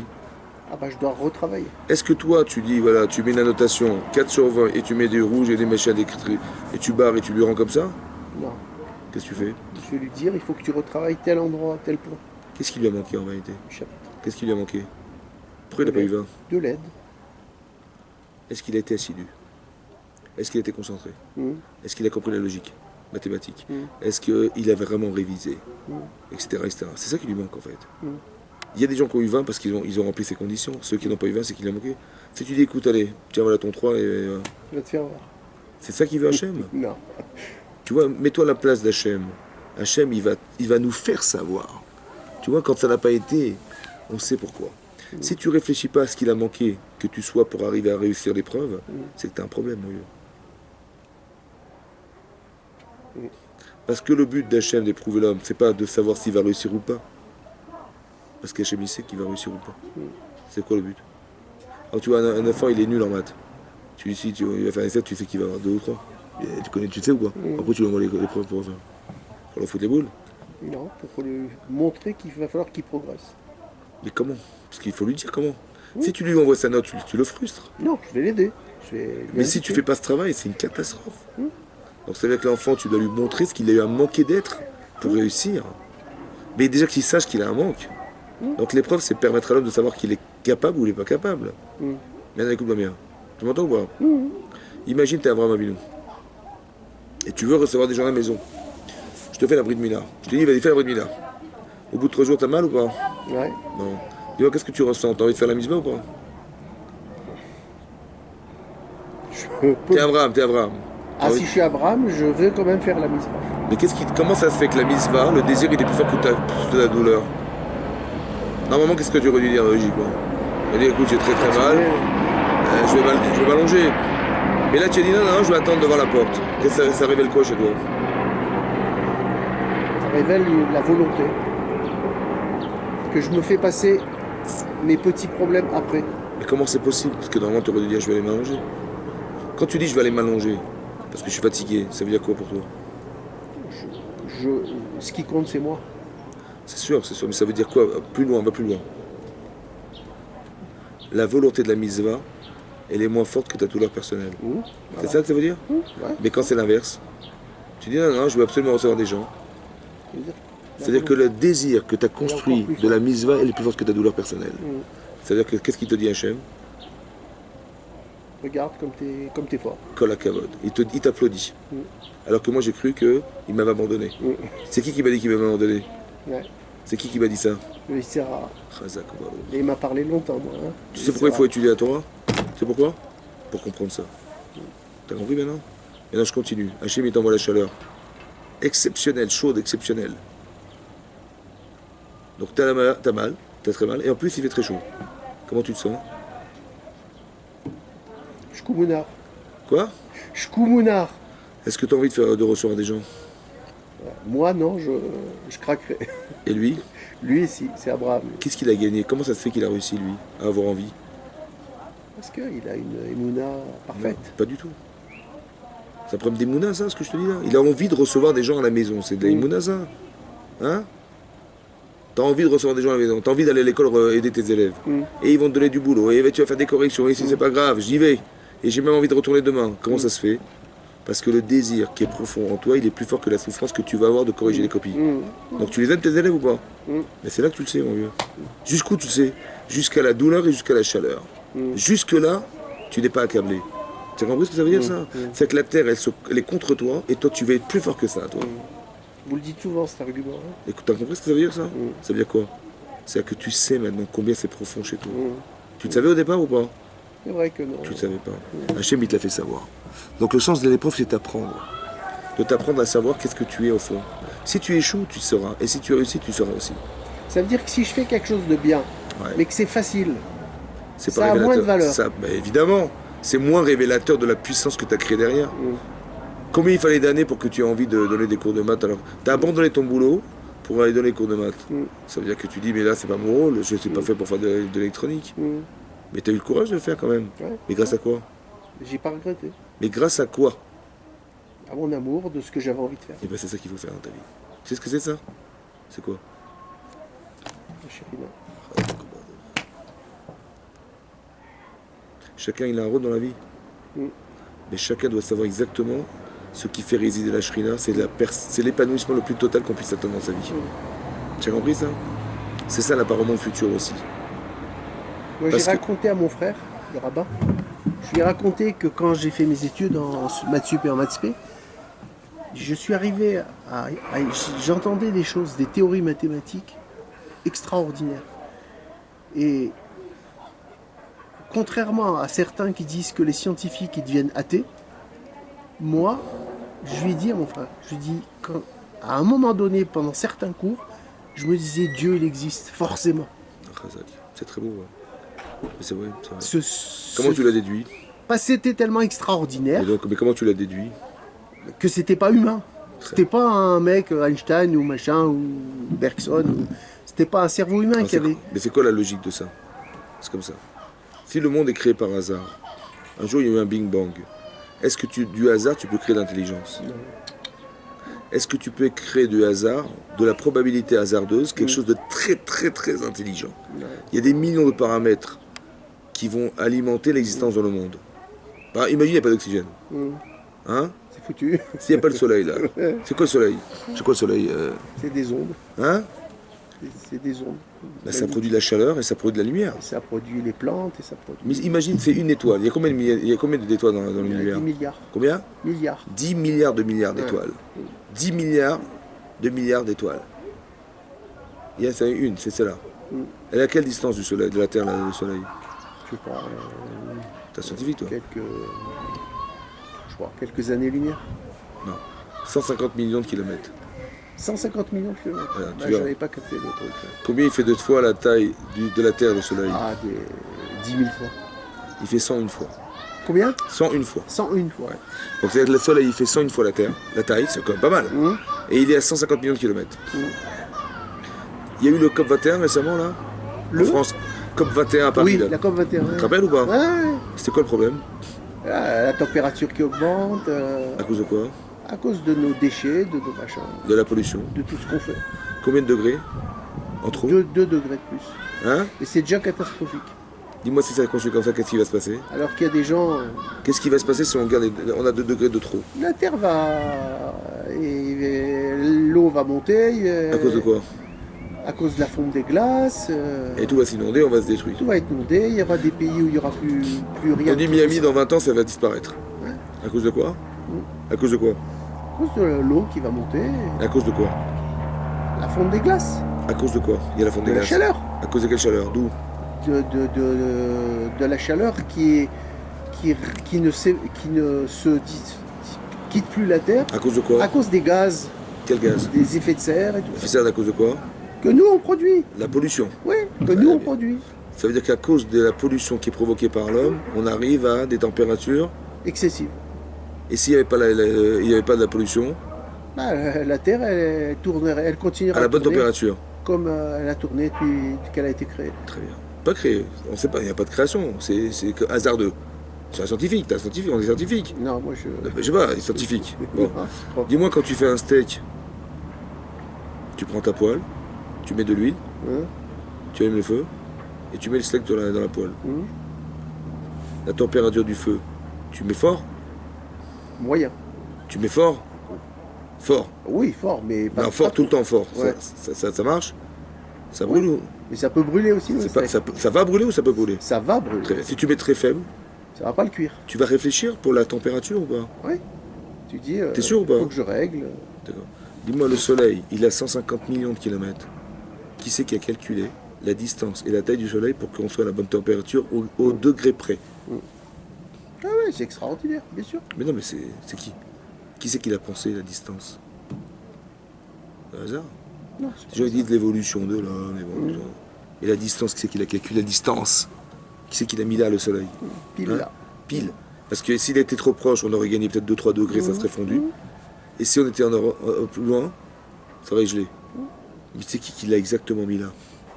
Donc on se fait une étoile parmi des milliards, des dizaines de milliards d'étoiles. C'est qui l'a mis là? C'est dur. On sait pas. C'est logique ou pas? Qu'il soit juste là. On a eu de la chance, hein? Bien sûr. Attends, on a eu de la chance quand même. Juste la bonne température, juste la bonne distance, la bonne lumière. Dis-moi, quand la Terre elle tourne, le soleil il se lève. Ça va, t'es pas trop ébloui le matin, ça va? Hein? Moi aussi. Mais là, quand tu te réveilles, le soleil il monte doucement. Mais s'il montait comme ça d'un coup, tu reçois un flash sur le yeux, là, comment tu vas te sentir? Mais c'est combien la vitesse de la Terre? Elle tourne à quelle vitesse? Et c'est combien la circonférence de la Terre? Circonférence. 40 000 km? 40 000, 45 000. Quelque chose comme ça. Et ça met 24 heures. Donc elle tourne à quelle vitesse? Tu divises 45 000 par 24. Ça fait 1875 km/h. On tourne à 1875. Si on tourne à 3000, C'est On pas va ça. trop vite. Hein? Ça Et donc trop le soleil se réveillerait très vite. Mm. On serait ébloui. Mm. Et pour pas qu'on s'éblouisse, comme par hasard, et ça tourne à une vitesse. D'abord, 1875 km/h, faut des muscles, hein? Hein? Il faut ou pas? C'est qui fait tourner la Terre? Ouais, c'est dur. Dis-moi, c'est toujours 24 heures. C'est toujours 24 heures? Il n'y a pas Ah ouais. 24 heures. Ouais, c'est 30. pas 40 heures. Et avant, c'est toujours à la même vitesse. Mm. Comment ça se fait? Hein? Et comment ça se fait que la Terre, elle tourne? Pourquoi elle n'est pas immobile? Voilà. Parce qu'elle a été immobile, elle brûlerait Elle sur tourne une autour face du soleil et elle tourne sur elle-même. il ferait moins 100 degrés de l'autre côté. Alors, elle est inclinée ou pas? Et si elle Ouais, était droite? Elle a un axe, ouais. Et si elle était droite? Ouais, il y aurait des problèmes. D'accord. Etc. etc. Il n'y a pas trop de paramètres, franchement. Combien d'hasard? Combien d'hasard? Jusqu'à quand on va croire que tout ça c'est normal? Moi, quand je discutais avec des scientifiques, des collègues, Ouais. la théorie de l'évolution et le darwinisme et tout ça, Ouais. je leur ai dit, mais vous allez prendre des milliards de molécules, vous allez les jeter en l'air, Voilà. et il va retomber une magnifique girafe. Et je leur ai dit, il y a combien de chances si vous le faites? Vous allez obtenir une girafe? Non, vous allez avoir un monticule de molécules qui va donner rien, un truc Mais dégueulasse. non, mais même en une fois. Il faut réfléchir que c'est en une fois. Ouais. C'est n'importe quoi. Dis-moi, si tu prends un flacon d'encre, un il a dit une fois, tu prends un flacon d'encre, tu jettes en l'air, sur une Et feuille. ça fait un roman magnifique. Alors, il y a un roman, une feuille, mais je lis même cette page. Et Arabe, il a dit une fois, il a dit à des gens, il dit, j'ai fait sauter une bombe dans la forêt, Ouais. et dans les gravats, j'ai retrouvé une montre. Tu vois, ils ont rigolé les gens. C'est pratiquement Mais pareil. Attends, qu'est-ce qui est plus compliqué, de fabriquer une montre dans une forêt ou de fabriquer l'univers? Hein? Et j'aurais dit, ouais, il n'y a pas de bon Dieu, y a pas de... c'est normal, naturellement. Il faut être cohérent dans la vie un peu, non? Ouais, bien sûr. En vérité, c'est qui refuse? C'est pas logique. Comment ça fait que le type il est un scientifique et il refuse de croire que Dieu existe? Comment c'est possible? Ouais, c'est étonnant. Comment tu l'expliques? Le même phénomène qui, moi, me pousse à croire, lui va le pousser à dire non. Comment tu l'expliques? Je sais pas. Il y a une Peut-être logique. qu'il a pas Il y a une logique. Il n'a pas la corde vibrante dedans, je Il y sais a une pas. logique. Mais pourquoi il l'a pas? Ah, parce qu'il n'a jamais entendu parler de la Torah, C'est pas son vrai. père, C'est il pas a vrai. pas Toi, vu. mais c'est pas vrai. C'est pas vrai. Tu réfléchis, tu vois, ben j'ai fait exprès de dire là, un type, il est scientifique. La distance du soleil à la Terre et tout, la calcul, les températures et tout, ça a été réfléchi, pas de bêtises. Même un enfant de 10 ans, il comprend. Quand tu fais ton steak, tu comprends tout de suite. Hein. C'est bien, tu vas brûler. Donc la distance du soleil et qui donne de la vie et qui permet à la nature de pousser, c'est un calcul extraordinaire. S'il faisait 90 fois la Terre, eh ben ça serait pas, il n'y aurait pas cette lumière. Comme par hasard, c'est juste la bande. Qu'il a le bon truc. Même un enfant, il comprend ça. Un intellectuel, il comprend pas. Pourquoi il refuse? Hein? Il y a quelque chose qui le C'est quoi? dérange. C'est quoi? C'est ça. C'est forcément ça. Mais c'est quoi qui le dérange? Que ça vienne pas de lui. D'être assujetti. Tu comprends ça? Que ça vienne de l'extérieur. Tu vois, nos Enfin, c'est pas moi. grands-mères, elles ont été à l'école. Hein? Non, pas toutes. Elles ont appris la Torah, ben, ils avaient une émouna. Elles mettaient la main sur le mezouza, le matin, elles priaient. Ouais. Elles faisaient le pain, elles enlevaient la... C'était des intellectuels. Ouais. Hein? C'est des intellectuels, des grandes penseuses, des machins. Comment ça fait qu'elles font des choses que même le plus grand scientifique du monde n'arrive pas à faire? C'est pourquoi? Parce qu'il n'y a pas d'intérêt. Il y a un intérêt scientifique. Je suis un scientifique, je suis bloqué en fait. J'ai pas envie de m'assujettir à une idéologie religieuse. Donc je peux pas penser que Dieu existe, parce que c'est contraire à mes idéaux. Tu comprends ce que je veux dire? Je suis prisonnier de mes désirs. C'est ça qui m'empêche d'atteindre quelque chose dans la vie. Tu comprends ça? Je m'enferme dans la culture scientifique du rapport que j'ai à l'existence. Alors le type il n'arrive plus à réfléchir objectivement. Tu comprends ce que je veux dire? Toi tu apprends, lui il est le professeur. Donc s'il devient religieux, le type il est plus scientifique. Dans sa tête c'est un amalgame. Donc il va forcément refuser. Tu comprends ce que je veux dire? Il perd l'essence de ce qu'il a sa vie, il disparaît. Donc c'est une catastrophe pour lui. Tu compris ça? Donc la shrina ne peut pas résider là-dedans. La shrina ne réside que dans un espace que tu lui laisses. Comme c'est que ce qui faisait écran entre ton cerveau et ton corps, c'est ton corps. Et c'est lui qui c'est ton désir qui t'empêche de penser. Comme on l'a dit, hier on a dit, Il y a un passage dans la paracha de Mishpatim et un passage dans la paracha de Shoftim. Là-bas, c'est marqué Lotikar Shochad, n'accepte pas des pots de vin. Une fois, c'est marqué Ki a Shochad, parce que les pots de vin, y a aver et des pikrim. Et une fois, c'est marqué y a aver aveugle, les yeux des gens intelligents. Et dans la paracha de Shoftim, c'est marqué les gens chachamim, sages. Veïsalef, et qui déforment des paroles justes, d'ivrei tzadikim, des paroles justes. Donc je vois que de recevoir de l'argent, c'est déformateur de réalité. Mais ça lève, mais c'est aveugle. On avait expliqué pourquoi c'est aveugle. Ouais, c'est quoi aveugler les gens? Quelqu'un qui est un juge, il va recevoir de l'argent, il va être aveugle. C'est-à-dire incapable de voir. Mais un type, il est intelligent, il a la connaissance. Comment ça fait qu'il devient aveugle? C'est-à-dire il ne peut plus voir. Il peut plus voir ce qu'on donne. L'Agma demande, donc tout va d'Afkouf et elle demande là-bas la Kushia. Il dit pourquoi la Torah a choisi le mot shochad pour dire des pots de vin. Dis-moi ton bouktou, dis-moi mon boula. L'Agma dit shochad, sheuchad. Quand tu reçois l'argent des autres, tu fais un avec la personne. Ouais. Et l'Agma dit que de la même manière qu'un homme il n'est pas roé chovalatzmo, un homme il ne peut pas se voir mal ou se condamner, il ne pourra jamais condamner l'autre. Mais c'est quoi le cheminement intellectuel qui amène à ce que la personne soit aveugle? Alors j'ai dit comme ça.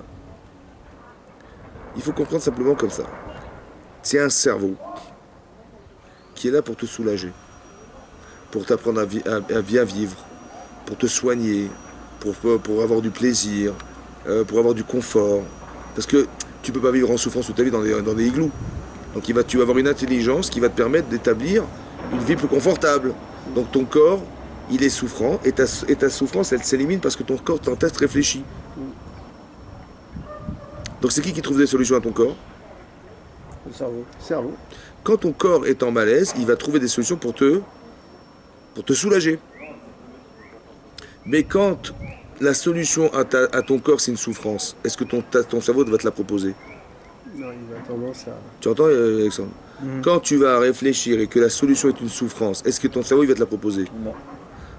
Tu sais ce que c'est ça? Ce qu'on appelle l'inconscient et ce qu'on appelle le ivaron, l'aveuglement des gens. Ça veut dire comme ça. Si tu penses que tu peux condamner la personne qui t'a donné de l'argent, tu vas pas être en souffrance. Bah oui, parce que c'est malhonnête, parce que vis-à-vis de ce qu'il t'a donné, il faut que absolument tu le sauves. Et d'un autre côté, si tu rates, tu vas peut-être être obligé de lui rendre. Et t'as pas envie. Donc ça veut dire que comme t'as pas envie, est-ce que ton cerveau il va chercher des solutions pour te faire mal?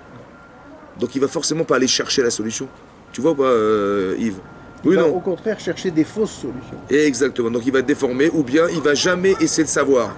C'est ce qu'on appelle l'aveuglement volontaire.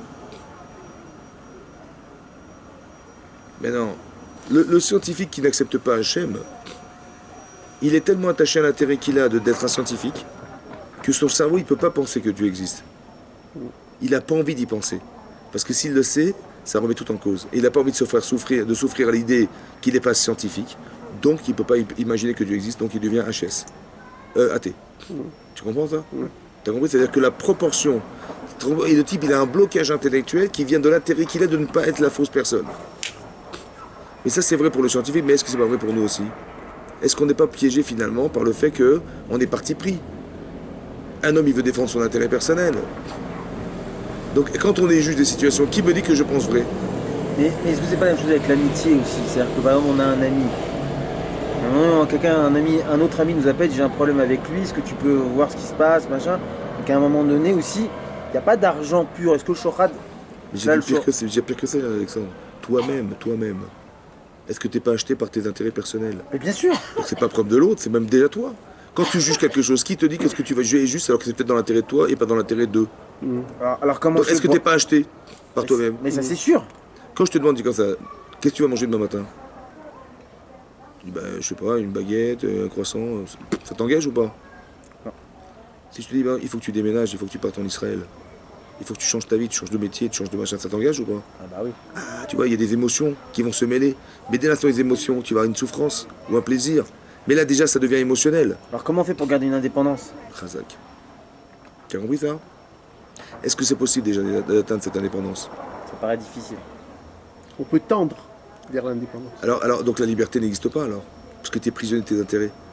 Alors comment ça fait qu'Hachem te laisse comme ça? Qui c'est qui nous a construit comme ça? C'est Hachem. Alors qu'il s'est piégé, on est foutu.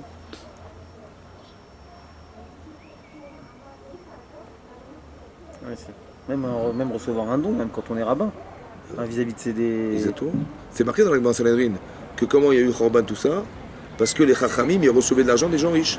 Donc ils ne pouvaient plus les juger. Terminus. C'est marqué dans la Torah. Ouais. D'autres takir panim. Fais pas de favoritisme. Parce que le juge il doit être intègre. C'est très dur ça.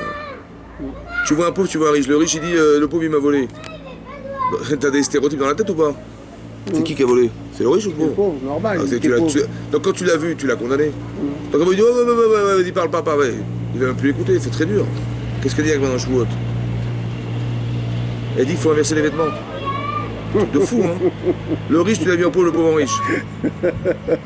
Comme ça, l'Agma dit, pour avoir un regard objectif. C'est dingue, hein. Mais est-ce que tu sais qui est-ce qui est caché derrière le vêtement?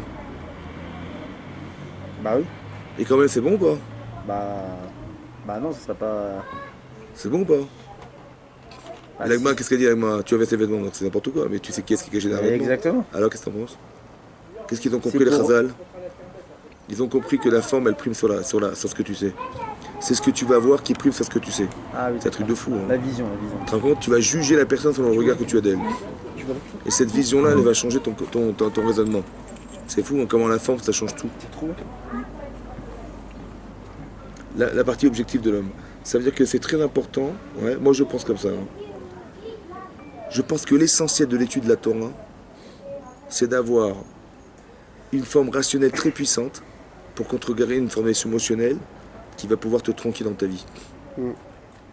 Quand tu me dis, j'ai dit ça, mais j'ai un coup d'alarme qui dit non, ne fais pas. Mais qui t'a dit qu'il fallait pas faire? Ben, si t'as pas de la Torah dans ta tête, c'est impossible, mon chéri. Impossible, tu vas forcément te tromper, évidemment. Il n'y a pas de contrebalancement. Il faut que les deux existent pour que tu puisses faire un choix. Comme Dieu dit, voilà, mon fils, je lui ai dit qu'il est juif, mais je l'ai mis à l'école goy, je lui ai fait manger du porc, et le machin, et quand il sera grand, il décidera. Voilà, le type, il me dit comme ça.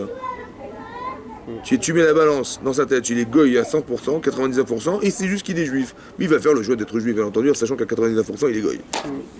Bien sûr. Il ne pourra jamais faire ce choix, c'est impossible. Tu comprends pas? Des choix, il faut pouvoir construire des choix dans sa vie, c'est impossible de construire des choix sans rien.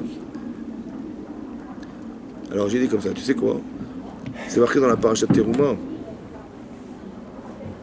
Il faut faire un mishkan. Il faut faire don de soi, don du cœur. Nidvat libo, c'est un don qui vient du cœur. Mais il faut être capable de prendre pour donner à Hachem. Il est marqué Tzikrouli Teruma. Veshachanti betocham. C'est là que je résiderai en fait. Je résiderai dans votre cœur. Donc on a appris un yesod, un principe, ouais, que comment tu fais résider Hachem dans ta vie et dans toi? Et bien quand tu prends de toi pour, mais pas avec ton cerveau. Tu vois, tu as des enfants, tu dis pas, je suis obligé de leur donner à manger. Je suis obligé d'entretenir ma femme et mes enfants. Je suis obligé de travailler pour entretenir ma famille, évidemment. Si tu fais ça, il n'y a pas de shrina. Comme une fois, j'ai posé la question à quelqu'un, je dis, pourquoi tu travailles? Il dit, comment ça, pourquoi je travaille? Mais vous rigolez, quoi. Et qui va payer la scolarité, qui va payer le loyer, qui va payer la nourriture, qui va payer tout ça, et hein, alors? Hein? Alors? J'ai dit, je travaille pour ça, évidemment. Je lui dis, donc tu travailles parce que tu as des dettes. Il m'a dit, ouais. J'ai dit, c'est dommage, pourquoi tu travailles parce que tu as des dettes? Quand tu réfléchis dette, t'es bête? Réfléchis pour donner. Non, écoute-moi bien. Je dis, est-ce que tes enfants, ils peuvent vivre dans la rue? Non. Est-ce que ta femme, elle peut vivre dans la rue? Est-ce que ta femme, elle peut ne pas se vêtir? Est-ce que ta femme, est-ce que tu peux, toi, enseigner à Torah à tes enfants? Non. Est-ce que tu as le temps, toi, d'éduquer tes enfants, de leur apprendre un métier, de leur apprendre à calculer, apprendre tout ce que tu fais? Tu as le temps ou pas? Non. Donc, qu'est-ce que tu fais? Tu délègues. Bah, tu payes un loyer, tu payes de la nourriture, tu payes une scolarité. Tu payes ce que tu pourras pas faire toi. Et combien un père il a de mitzvot vis-à-vis de ses enfants? Combien? Des centaines. Combien? Des centaines. Non, par cent. Combien il y a de mitzvot? Combien un père il a d'obligations vis-à-vis de ses enfants? Combien? L'agma dans Kiddushin, combien? Études, lui apprendre à nager. Ça c'est la dernière. C'est un Yeshomrim. Il y en a 6. Oui, il y a quoi? D'abord, la Mila, puis il y a la Ben, d'apprendre la Torah, d'apprendre un métier.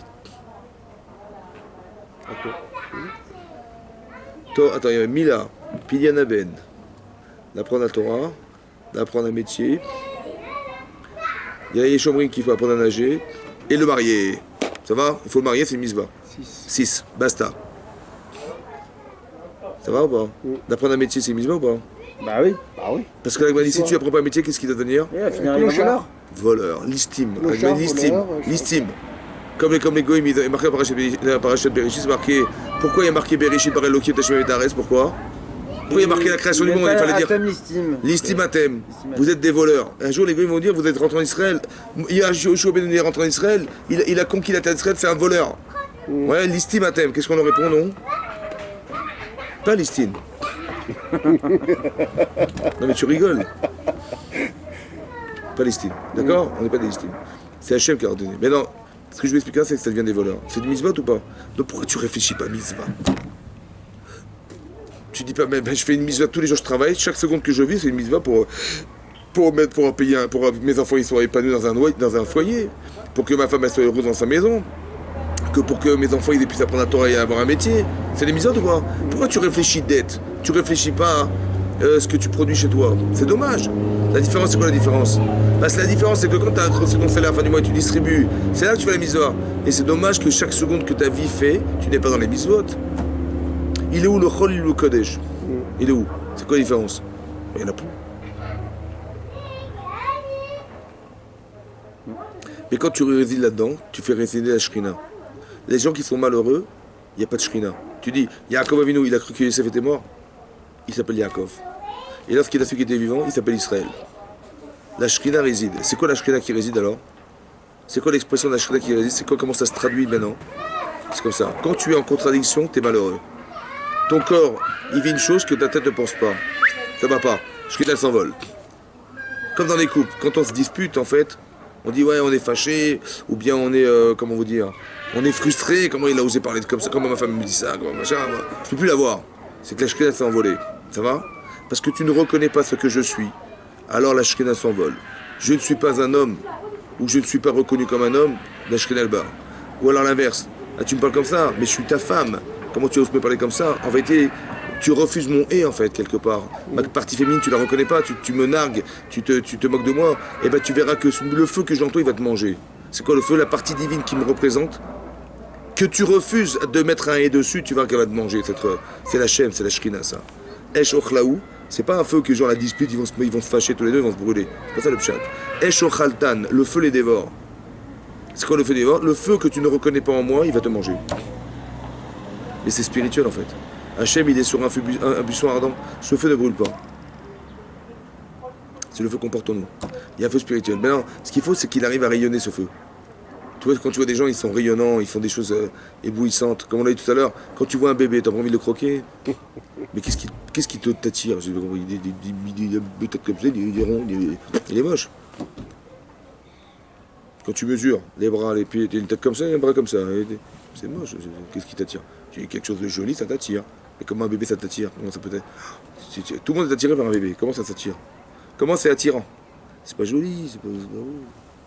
Ah, c'est vrai, c'est bizarre, c'est un petit bonhomme comme ça, une petite fille comme ça, c'est bizarre.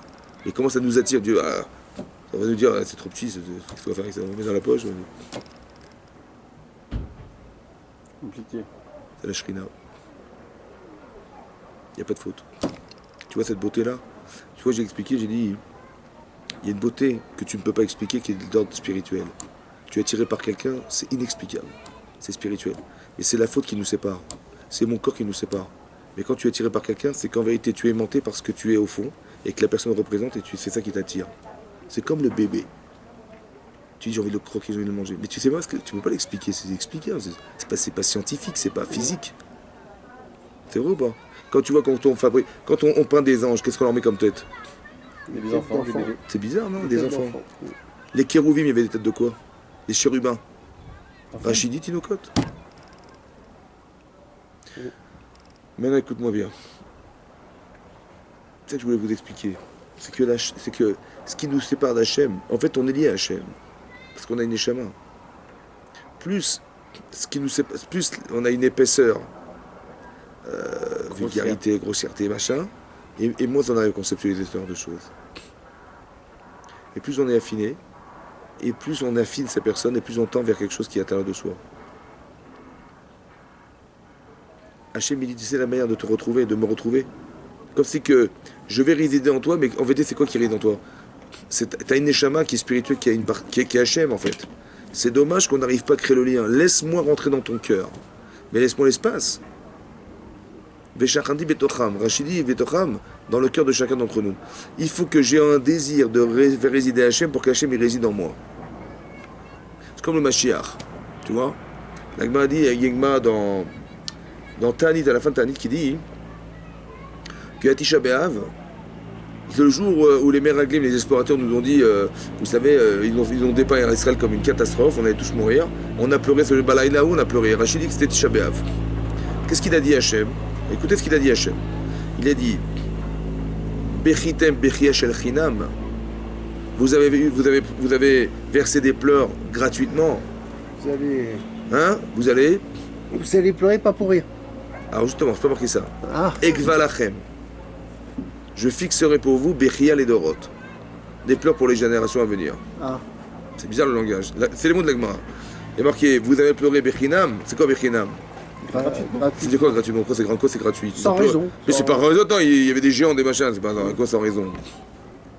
Il y avait de quoi pleurer ou pas? Oui. C'est quoi c'est chinam? C'est quoi chinam? C'est gratuit. C'est quoi gratuit?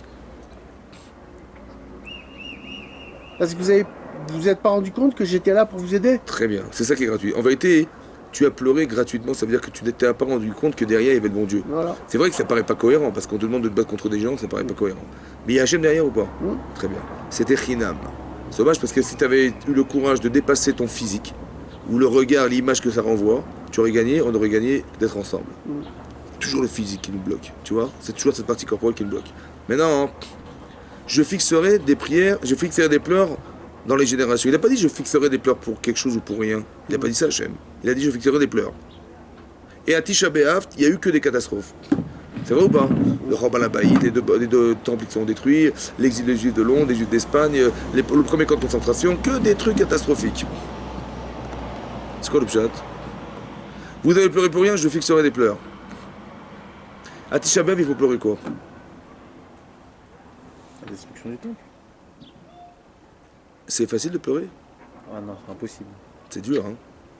Ça veut dire quoi pleurer quoi? Ça veut dire quoi pleurer? Pleurer, c'est profond pleurer. Des fois tu peux être malheureux, tu peux être déçu, mais pleurer c'est profond. Ah oui, c'est touché. des marottes. On dit la prière, la prière elle a été bloquée, mais les marottes, les pleurs dans la fière, ça n'a pas été bloqué. Quand un homme il pleure, il est au plus profond de lui-même. Ouais, la démarre, les marottes, c'est des sentiments qui sont très très profonds dans l'homme. Oui, on va atteindre quelque chose de très profond chez soi. Il faut arriver à pleurer la destruction du temple. Mais comment je peux pleurer ce qui me manque?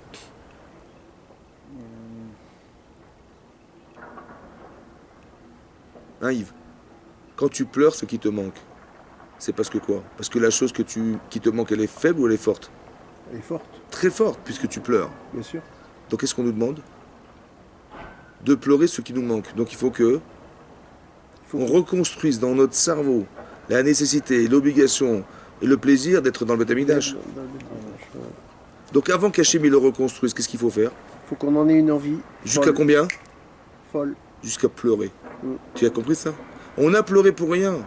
Comme si que Dieu n'était pas là. Il faut qu'on le reconstruise, Dieu dans notre cerveau, pour pleurer de ne pas l'avoir.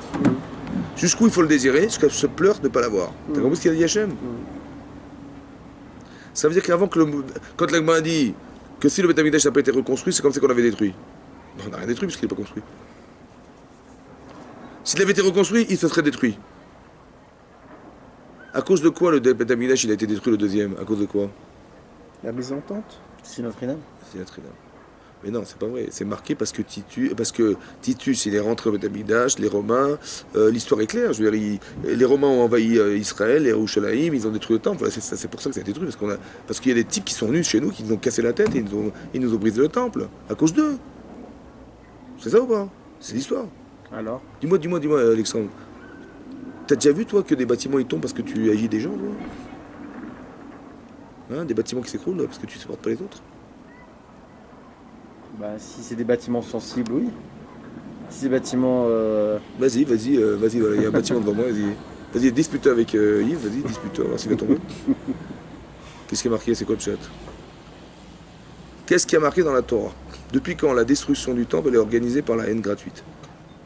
C'est la haine qui détruit les mondes. Moi, je pense que Mais non, si c'est Dieu qui est pas content de notre comportement parce qu'on s'aime pas les uns avec les autres. Donc il dit, bah, au lieu de vous détruire vous, je vais détruire le temps. Comment tu dois regarder les choses dorénavant?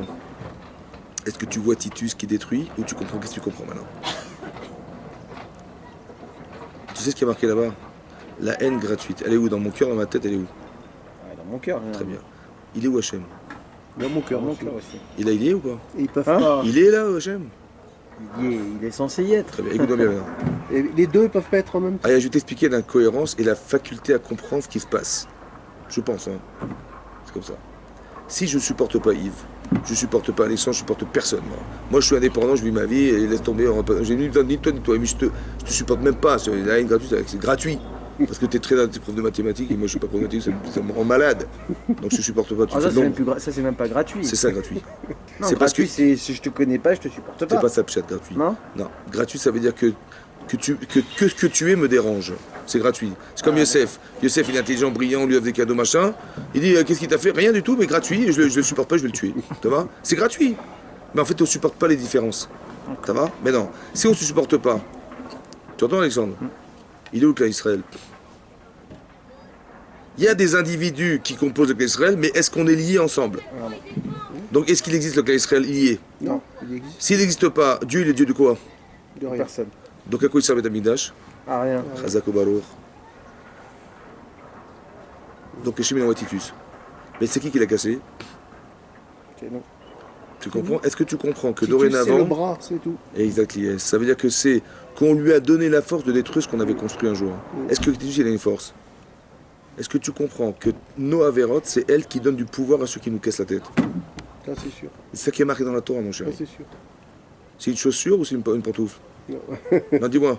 C'est. Une chaussure. Chazak au Barour. Maintenant, écoute-moi, c'est ça qui est marqué là. Veshacham tibetocham. Il y a des choses que tu vois, mais la réalité n'est pas ce que tu vois. Tu vois, t'as un corps, t'es limité, t'es pas limité. C'est ça qui est fou. Tu peux retrouver Hachem, mais il est aussi où je vais le retrouver? Il est en toi, mon chéri. T'as une neshama, en fait, t'es aimanté. La seule chose qui te sépare de lui, c'est ton gouffre. Donc il faut que tu arrives à aimer Hachem de tous tes cœurs. Mais comment tu vas faire? Il faut être capable de donner. De donner de soi, de prendre de soi quelque chose. Comme j'ai dit, il y a combien de britotes dans le clan Israël? Combien de brites avec Hachem? De brites, c'est d'alliance. Le Taptarim. Pas avec Abraham. Il y a marqué 3 brites. Il y a la Torah, c'est un brit. La Torah, c'est un brit. La brit, c'est l'alliance. Il y a le mariage avec sa femme, c'est un brit. Et la brit Mila, c'est un brit. Hachem, il était Koret Berit avec nous dans le matin de Torah. Koret Berit, ça veut dire quoi, Koret Berit? Il a conclu une alliance. Chazak ou Baruch. Ça veut dire quoi? Comment tu traduis Koret en hébreu, Alexandre? Kritout. Ouais, Il a déchiré l'alliance. très bien. C'est ça qu'il fallait dire? Bah Ou c'est non. lié d'alliance? Likshor Berit ou Lichot Berit? Comment tu aurais dit, toi? Likshor. Et c'est La Likshor, Berit. ça veut dire tresser une alliance avec quelqu'un.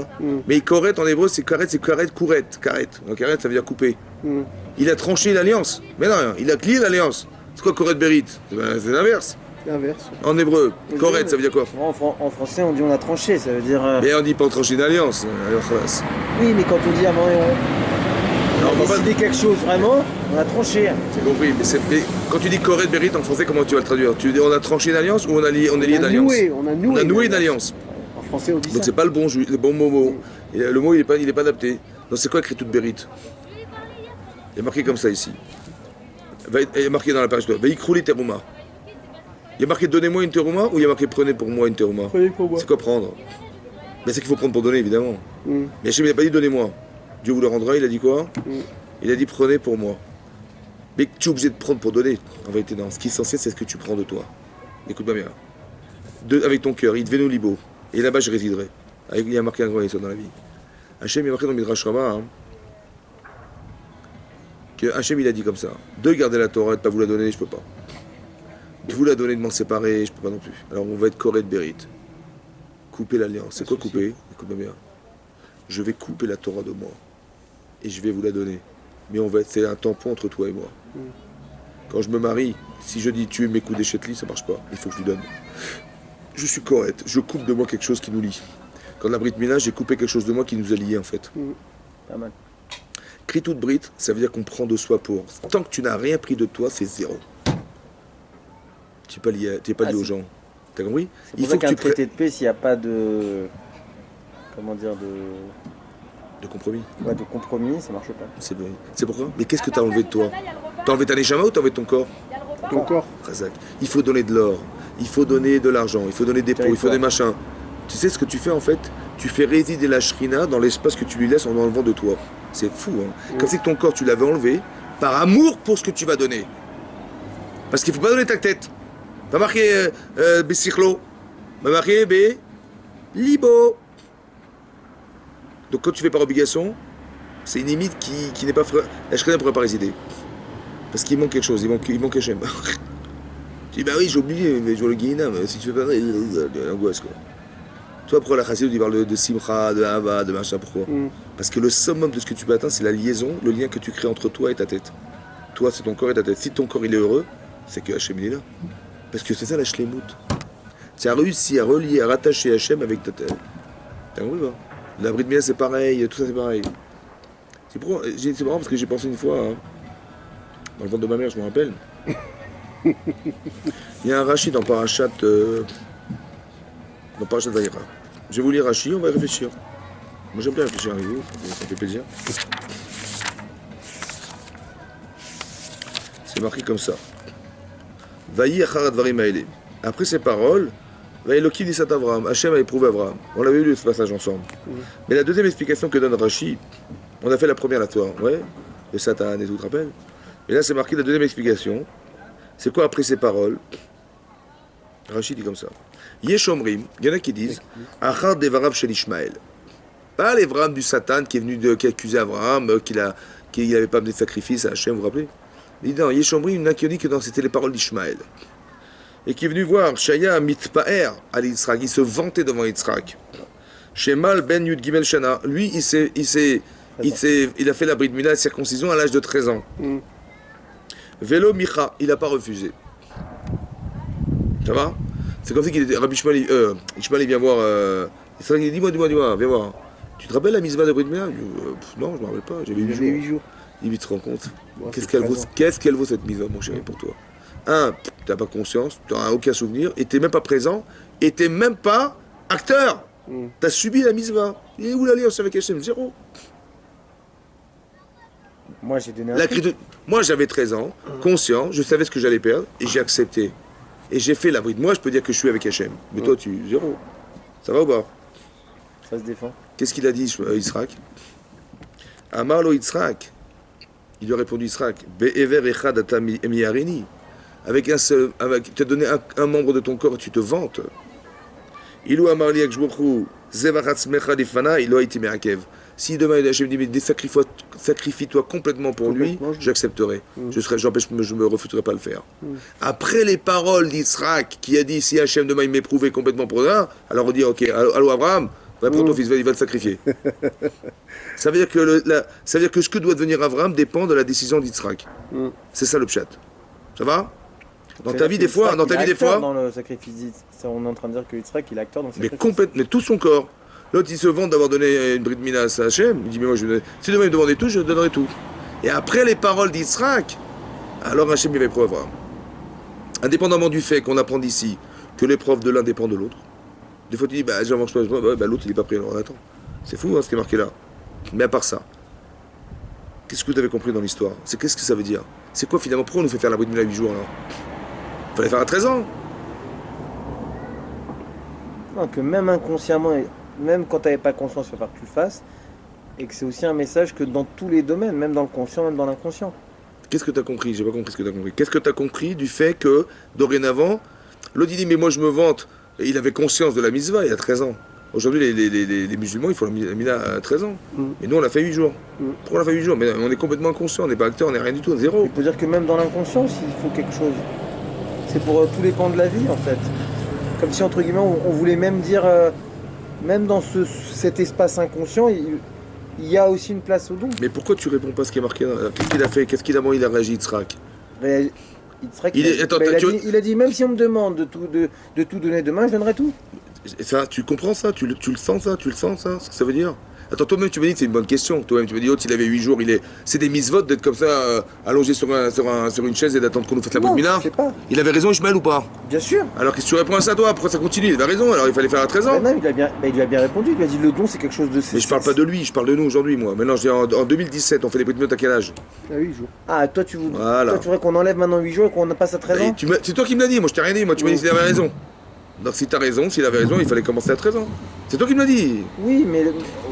Ouais. Alors comment tu réponds à ça?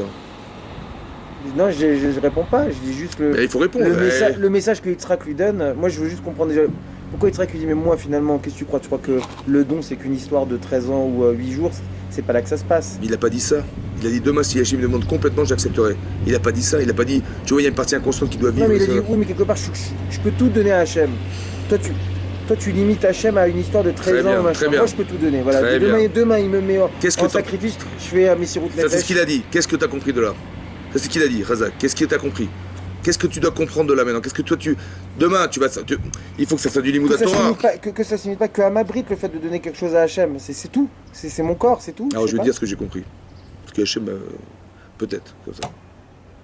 C'est frustrant de faire la 8 jours. Ouais. Pourquoi Hachem a fait ça? J'ai pas compris. C'est pas grave. C'est frustrant. Est-ce que c'est frustrant? Est-ce que c'est frustrant de faire la Mila à 8 jours alors que t'es pas conscient? Aucun souvenir, tu t'es pas investi. Ouais. C'est frustrant ou pas? Ouais, C'est pourquoi il a fait ça, peut-être Hachem? Mhm. Pour que t'aies les boules. Et tu dis, mais moi j'étais même pas là. Mais là je serai là, moi. Tu vois? Demain, si tu m'appelles, je suis là. Et je suis là complètement à 100%. T'as compris? Il a fait exprès peut-être. C'est ça qu'on apprend d'ici. Il a fait exprès, fait la bride à 8 jours. Vas-y. L'alliance entre nous, t'étais même pas là. Je commence et j'étais pas là. Mais je veux être là, moi! Ah, pour créer un réchec. Mais de total! T'as compris? C'est pas normal qu'on ait fait la mille à 8 jours. Pour créer un réchec. Donc c'est-à-dire que tu t'es dit, mais j'étais pas là, mais je veux être là, moi. Et ben t'arrives à un moment de la maturation dans ta tête, t'arrives à 37 ans de ta vie, tu dis, ben non, je suis complètement là. Ah oui, c'est vrai, t'as vu ce que je veux dire? C'est très intéressant, ça. Ça veut dire qu'Hachem crée des situations de frustration qui vont te pousser à devenir entier. Psst. C'est ça, c'est ça. Mais là, c'est parce que s'il avait fait à 13 ans, il aurait été figé, il aurait dit, bon, bah ça y est, moi j'ai fait mon alliance. Exactement. Mais elle est entière ou pas? Bah non, j'aurais donné juste une partie, là je suis capable de tout donner. T'as compris la différence? Ah, c'est beau. Des fois, Hachem crée des frustrations que pour ça. Pour le dépassement. Pour que tu arrives à comprendre qu'au fond, t'as pas été toi-même. T'as pas été au bout de toi-même. Et puis, bah, j'ai les boules, tu vois. Mais ça, c'est Yitzhara ou Yitzhara? C'est Yitzhara. Pourtant, c'est un Yitzhara, ça. Tu dis, mais tu te vends de moi, tu vois ce que je veux devenir. Tu vois, je vais te faire. On croirait que c'est du Yitzhara, mais c'est Yitzhara Tov. T'as compris, c'est ça? C'est ça que je t'ai dit tout à l'heure. Qu'il faut aimer Hachem, ve'aftet Hachem lecha bechol. Levafrem. Bechol levavecha. Ça veut dire quoi? Non. Ve'aftet Hachem lecha bechol. De tous tes cœurs, vous avez dit. De tous tes cœurs. Bechol levavecha. De tous tes cœurs, exactement. T'as combien de cœurs, toi? On a 2 parties dans le cœur. Et comment tu vas aimer Hachem avec ton Yitzhara? Ah, le Yitzhara je vais utiliser les apparats du Yitzhara qui vont justement, la frustration, tout ça, c'est des choses qui sont pas bonnes. Et elles vont... Donc le mal existe ou pas? Non, c'est pour arriver au bien, ça existe pas vraiment. Si, ça existe dans la mesure de ce que tu lui donnes. Mais ça existe ou pas?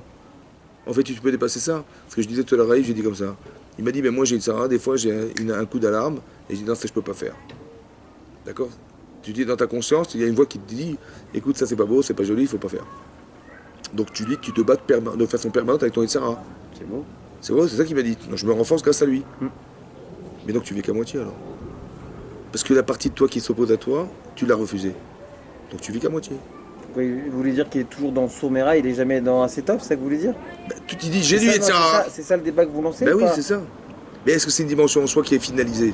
Ah non, c'est sûr que c'est pas le plus beau truc, hein, tout le temps être en mode... Mais c'est pas en fait, j'ai une soif de pulsion et je suis tout le temps en train d'essayer de me refréner. Voilà. C'est un peu... À part l'aspect psychologique dont tu parles, mais si tu vis qu'avec la moitié de toi-même. Parce que la Torah nous dit que Bechol Levavecha, c'est que tu as 2 cœurs, tu as 2 tendances. Mais il n'y en a qu'une qui se bat contre l'autre, mais la moitié n'existe jamais. Elle est que contre toi. Ouais. Donc tu vis qu'à moitié. C'est vrai ou pas? Alors comment est-ce que tu vas être entier alors? Quand est-ce que tu vas être sa mère de toi un jour dans ta vie? Quand tu sauras comprendre en quoi ton Yitzhara il est positif, tu vas pouvoir t'en sortir, tu vas pouvoir l'utiliser.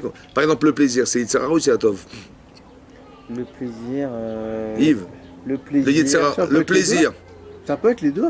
Si tu l'utilises pour te faire plaisir, c'est une avéra.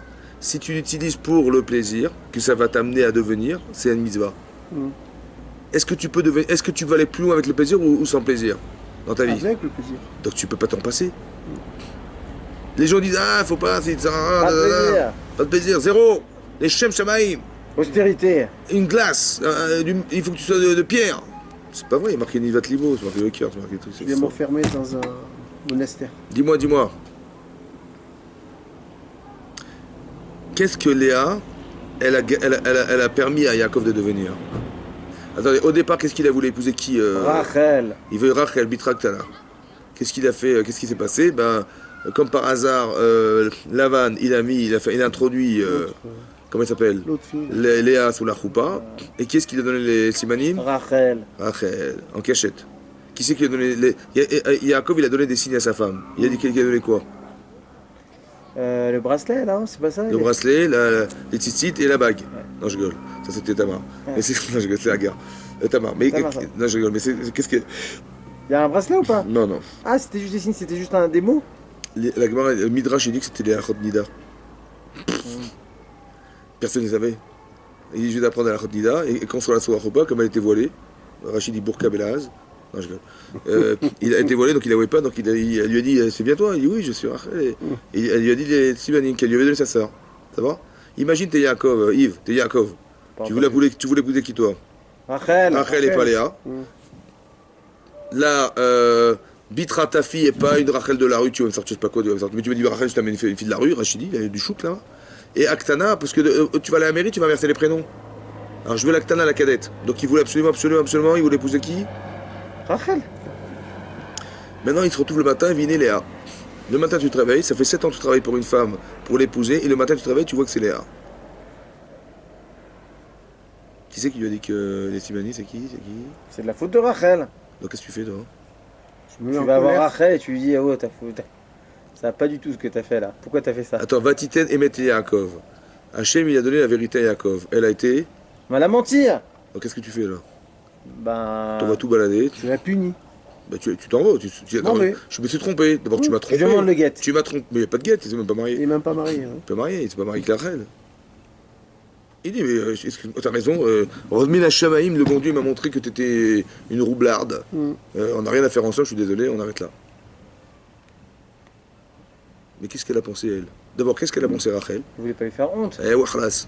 Toi, attends, tu vas donner ta soeur, toi, tu vas donner ta soeur à marier si ton frère il veut épouser une autre? Je sais pas comment, c'est n'importe quoi, ça. Attends, toi, t'es Rachel. Tu sais que ton mari veut t'épouser. Alors, t'es assez folle pour donner ta soeur. Hein? Bon, est-ce que Yaakov il veut épouser sa soeur? Il veut pas épouser ta soeur, il veut épouser toi, il veut épouser Rachel. D'accord. À part ça, qu'est-ce qu'elle a à voir là-dedans, Léa? Elle rentre dans un Mais couple. Léa, elle était destinée à. Oublie la religion, hein, je te parle de logique. Ben là, tu es religieux là. Léa, elle dit, mais, son père il dit, mais va sous la roupa. Je dis, mais attends, mais tu rigoles, mais il veut pas m'épouser, Yaakov, moi, qu'est-ce que je fous là-dedans, moi. Et toi, tu acceptes, toi? Tu rentres là-dedans, toi? Non. Qu'est-ce que tu comprends? Ah, mais évidemment que c'est une catastrophe totale. D'abord, elle n'a pas rentré là-dedans, il veut pas l'épouser. Il a dit, je veux clairement Rachel.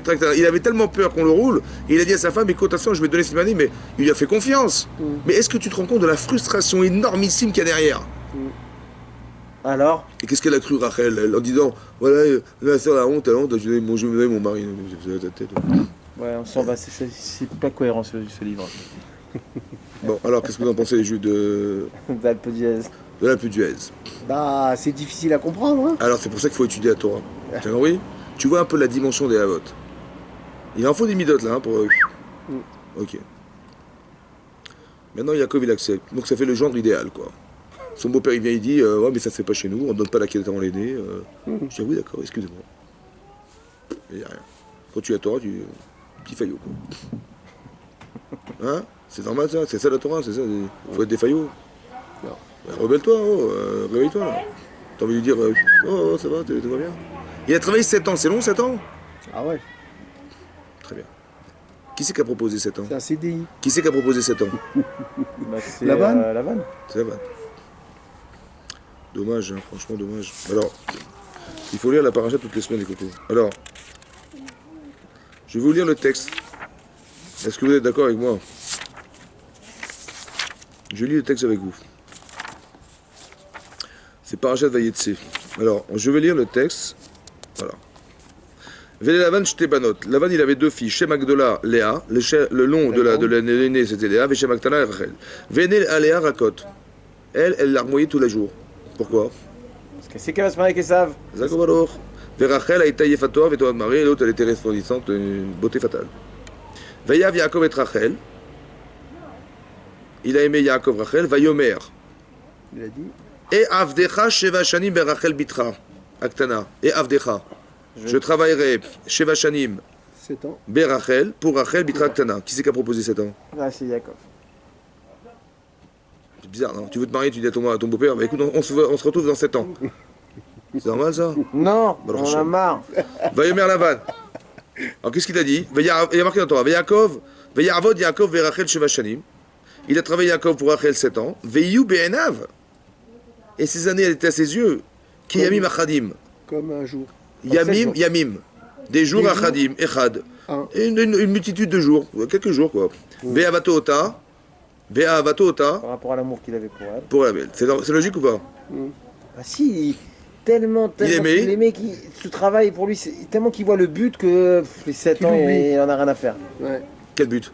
De se marier avec De se elle. marier. Dis-moi avec quand elle. tu t'es marié, Alexandre, tu te rappelles ou pas? Ouais. Quand on t'a dit, bah, tu vas te marier dans 2 ans. Comment t'étais? T'étais bien ou tu voyais la choupa dans 2 ans? C'est comment tu te sens? Tu te sens bien ou c'est l'enfer? Non, t'as pas l'impression d'en faire. Très bien.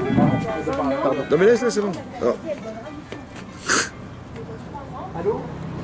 C'était le bonheur ou l'enfer? Enfer. Et là c'est marqué, C'est comme ça s'est passé comme de. c'est pas logique. Par amour, par amour ça va vite toi ou par amour c'est lent? Par amour, ça dépend. Je sais pas. Ouais, il faut savoir. C'est marqué, c'est contradictoire ici. On peut pas dire que c'est passé vite par amour. C'est l'inverse. Si par exemple je te dis, tu dis à tes enfants, ton fils il a eu son permis. Tu dis mais con chéri, je suis très fier de toi. Tu sais j'attendais le permis et tu l'as eu comme la cavode. Je vais t'acheter une voiture. Serre-moi la main. Tu l'auras dans 7 ans. Merci. Merci papa. T'es content ou pas? Ça passe vite 7 ans? Très longtemps. Alors comment ça se fait que c'est passé vite? Dis-moi, à quel point Par amour c'est passé vite, c'est l'inverse. C'était l'angoisse. Et pourquoi elle a dit 7 ans? C'est trop 7 ans. 7 ans c'est énorme. je veux pas t'ennuyer, mais On ne propose pas à sa femme de dire mais attends 7 ans et on se marie ensemble. Aujourd'hui c'est interdit. Ok. Ok, Allez, au revoir David. mais je t'en prie. Alors, Yves, t'as compris ou pas la question? J'ai pas. T'as pas écouté? Non, j'ai pas écouté. Dommage, tu vois, il faut pas répondre au téléphone. Alors, C'est. j'ai compris. Alors, tu es prêt ou pas? On a dit comme ça. Ouais. Quand quelqu'un, il en attend de quelque chose, par amour pour la personne, est-ce que c'est long d'attendre ou c'est court d'attendre? Est-ce que c'est l'enfer d'attendre ou c'est long? C'est court vis-à-vis du bonheur qu'il voit devant lui. Bon, ça va? Tu vois bien, Yves, ou pas? Ouais. Bon, Rachel. Quand tu espères quelque chose, de l'avoir, c'est long ou c'est court? C'est long. Tu veux te marier, toi. T'attendais 7 ans pour te marier, toi? Non. Si ton beau-père il dit, écoute, tu trouveras ta femme dans 7 ans. Comment tu trouves le temps rapide ou long? J'aurais râlé, mais bon. Mais pourquoi tu râles? Mais non, mais par amour pour ta femme, ça va passer vite, t'inquiète pas. Tu pars à Las Vegas direct, tu te maries en 2 jours. Dis-moi alors, qu'est-ce que tu penses, Yves? C'est long ou c'est rapide? Vite, vite. C'est rien, c'est les Mais deux. arrête de dire bêtises, c'est rapide, c'est long. Dis-moi. C'est long. C'est long. C'est Oui. l'enfer, c'est trop long. Oui. Si je te dis t'aimes ta femme, tu dis bah, tu vas te marier dans 7 ans avec elle. Ça va me Par paraître. amour pour elle, tu vas l'épouser. Par amour, tu l'adores ta femme. Ouais. C'est long ou c'est court? C'est long. C'est long. Et là c'était Long. court. Ah, c'était court pour lui. Alors comment c'est possible? Il est un peu spécial, Jacob. Donc ça veut dire qu'il aimait pas assez alors? Bah, je sais pas, il y a marqué Ba'avato, c'est marqué clairement par amour pour elle. C'est quoi cet amour là? Ah, écoutez bien, je m'énerve. Quand est-ce que ça va vite et quand est-ce que c'est long? Par exemple, toi, tu as fait des études, ouais? Tu as fait combien d'années d'études? 7 ans. 7 ans. Et toi? 4 ans. C'était rapide ou non? Quand tu vois avec le recul. Ah, 7 ans. 7 ans, c'était rapide ou non, Yves? C'est passé vite ou c'est pas laissé un peu? Non, normalement. Non. Mais 7 ans, c'est long quand même, oh! Oui. Mais T'as pas dit, oh, j'ai pas vu galère! passer. Ah, tu vois, t'as on pas vu fait des passer. bêtises, ça passe. Alors comment ça se fait que c'est passé vite? Dis-moi ça. Pourquoi dans les études c'est passé vite et dans la vie courante c'est long? C'est un phénomène incroyable, c'est inversé. T'as envie d'être prof de maths ou t'as envie d'être ingénieur, je sais pas quoi? Et ben c'est passé vite. Et toi? Bah, t'as été machin, t'es passé vite. Et pourquoi c'est passé vite? Mais non, c'est long. Attends, quand on te dit tu vas faire 7 ans d'études, ouais, attends, j'arrête tout de suite. Eh ben non. Manifestement, c'est pas comme ça. Et par plaisir d'être prof de je sais pas quoi, bah, ça te passait vite. Et toi, par plaisir d'être... Comment ça s'explique? Quand est-ce que c'est long, quand est-ce que c'est rapide? Quand on prend plaisir à ce qu'on fait, Ouais, on ne compte pas le temps. tu as dit quelque chose. Tu as dit quand on prend plaisir à ce qu'on fait. Et quand on fait rien, on attend d'être... On On s'embête. attend d'avoir. Ouais. On C'est long. s'embête. Ouais, c'est long. Et le temps, il est, Donc c'est quoi la différence? il est long. C'est quoi qui est long et c'est quoi qui est court? Qu'est-ce qui rend le temps long? Qu'est-ce qui rend le temps court? L'avoir et l'être. Chazak Obalour. Quand tu attends d'avoir, c'est l'enfer. Quand tu espères être, il n'y a pas de temps. C'est fou hein, quand même. Hein. Eh, écoute-moi bien maintenant. C'est ce qui est marqué là. C'est l'être qui va devenir. Et quand tous les jours, tu as des cours. Toutes les semaines, tu as des contrôles. Tous les trimestres, tu as des examens. Tu cours après le temps, après les machins. Mais tu dois te construire entre-temps. Tu vois pas le temps passer parce qu'il y a toujours une étape dans ta vie qui. C'est ce qui est marqué dans la Torah, peut-être ici. Yaakov Avinu, il a dit comme ça. La Torah, elle dit comme ça. Abraham, il a eu combien d'enfants? Un. Abraham, il a eu combien d'enfants? Ah oui, Ishmael Il a eu et... Ishmael. Il a eu un enfant. Il a eu un bon et un mauvais. Yitzhak, il a eu... Ah, Mitato Shlema. Il a eu un... Il a eu un... Esav. Yaakov et Esav. C'est vrai? Oui, non. Un enfant bien, un enfant mauvais. Et comment il s'appelle? Et comment il s'appelle? Yaakov Avinu? Que des bons. 12. Que des bons. Des Que bons. des tzadikim. Mais comment ça fait qu'il a eu des tzadikim, lui? Le Hachem, il a bien prié. Il est comme ça. Il a fait un programme de 7 ans pour être un mari idéal et un père idéal et avoir des enfants clean. Il y a un travail sur soi qui va prendre 7 ans. Il s'est fait un programme de 7 ans. Il a dit avant de me marier, je vais me marier avec toi, mais dans 7 ans. Laisse-moi devenir cet homme. Il a dit à son beau-père, et à Avdecha Sheva Shanim, Je serai ton... je vais travailler pour toi 7 ans. C'est quoi? C'est pas laboureux. C'est sûr qu'il va travailler, mais en réalité, il va se préparer lui-même. Il avait calculé qu'il a fait un programme de 7 ans pour devenir un mari idéal par amour pour sa femme. Et dans ce cas-là, ça va vite. Tu as compris? Mais par amour pour elle, il a fait ça. Parce que s'il n'y a pas d'amour, c'est quoi? C'est qu'on devient des robots. C'est ce qu'il dit le Ramban. Le Ramban, l'Achmani, dans le Sefer Akdoucha, il écrit un Sefer Akdoucha. Il dit d'où vient l'intelligence de l'enfant? De la chamimout, de la chaleur qui existe entre l'homme et sa femme. Tu te rends compte? La chamimout à Sechel, elle vient de la chamimout du mari de sa femme. Donc si le type il fait ça, parce que là-bas il ramène une preuve, le Ramban, hein, il dit comme ça. Quand il y a. Hein? Ça fait peur là, Ah, calmez-vous. Hein. Hein? Calmez-vous. Calmez-vous. Alors c'est comme ça. Ça brûle ou pas? C'est de chaleur, c'est le soleil, c'est pas un.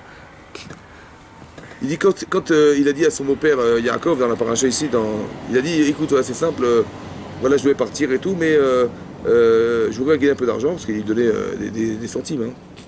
Il lui dit voilà écoute, les animaux qui vont naître et qui auront des rainures, je les prends, les autres qui ont des points tu les gardes. Il y avait des points. Je dis qu'est-ce qu'il va engendrer un truc pareil, des rayures. Qu'est-ce qu'il a fait? Il a pris un bâton, il l'a tailladé. Il l'a planté devant les richots. Et quand comment ça s'appelle? Quand les brebis et les chèvres, elles voyaient les bâtons rayés, elles engendraient des rayés. Et de là, Ramban, il a appris un pshat. Il dit, bon, ça n'est pas un miracle, ce truc-là. Il dit, non, que l'enfant, il va ressembler à la conception que tu as au moment où tu vas avec ta femme, au moment où tu conçois.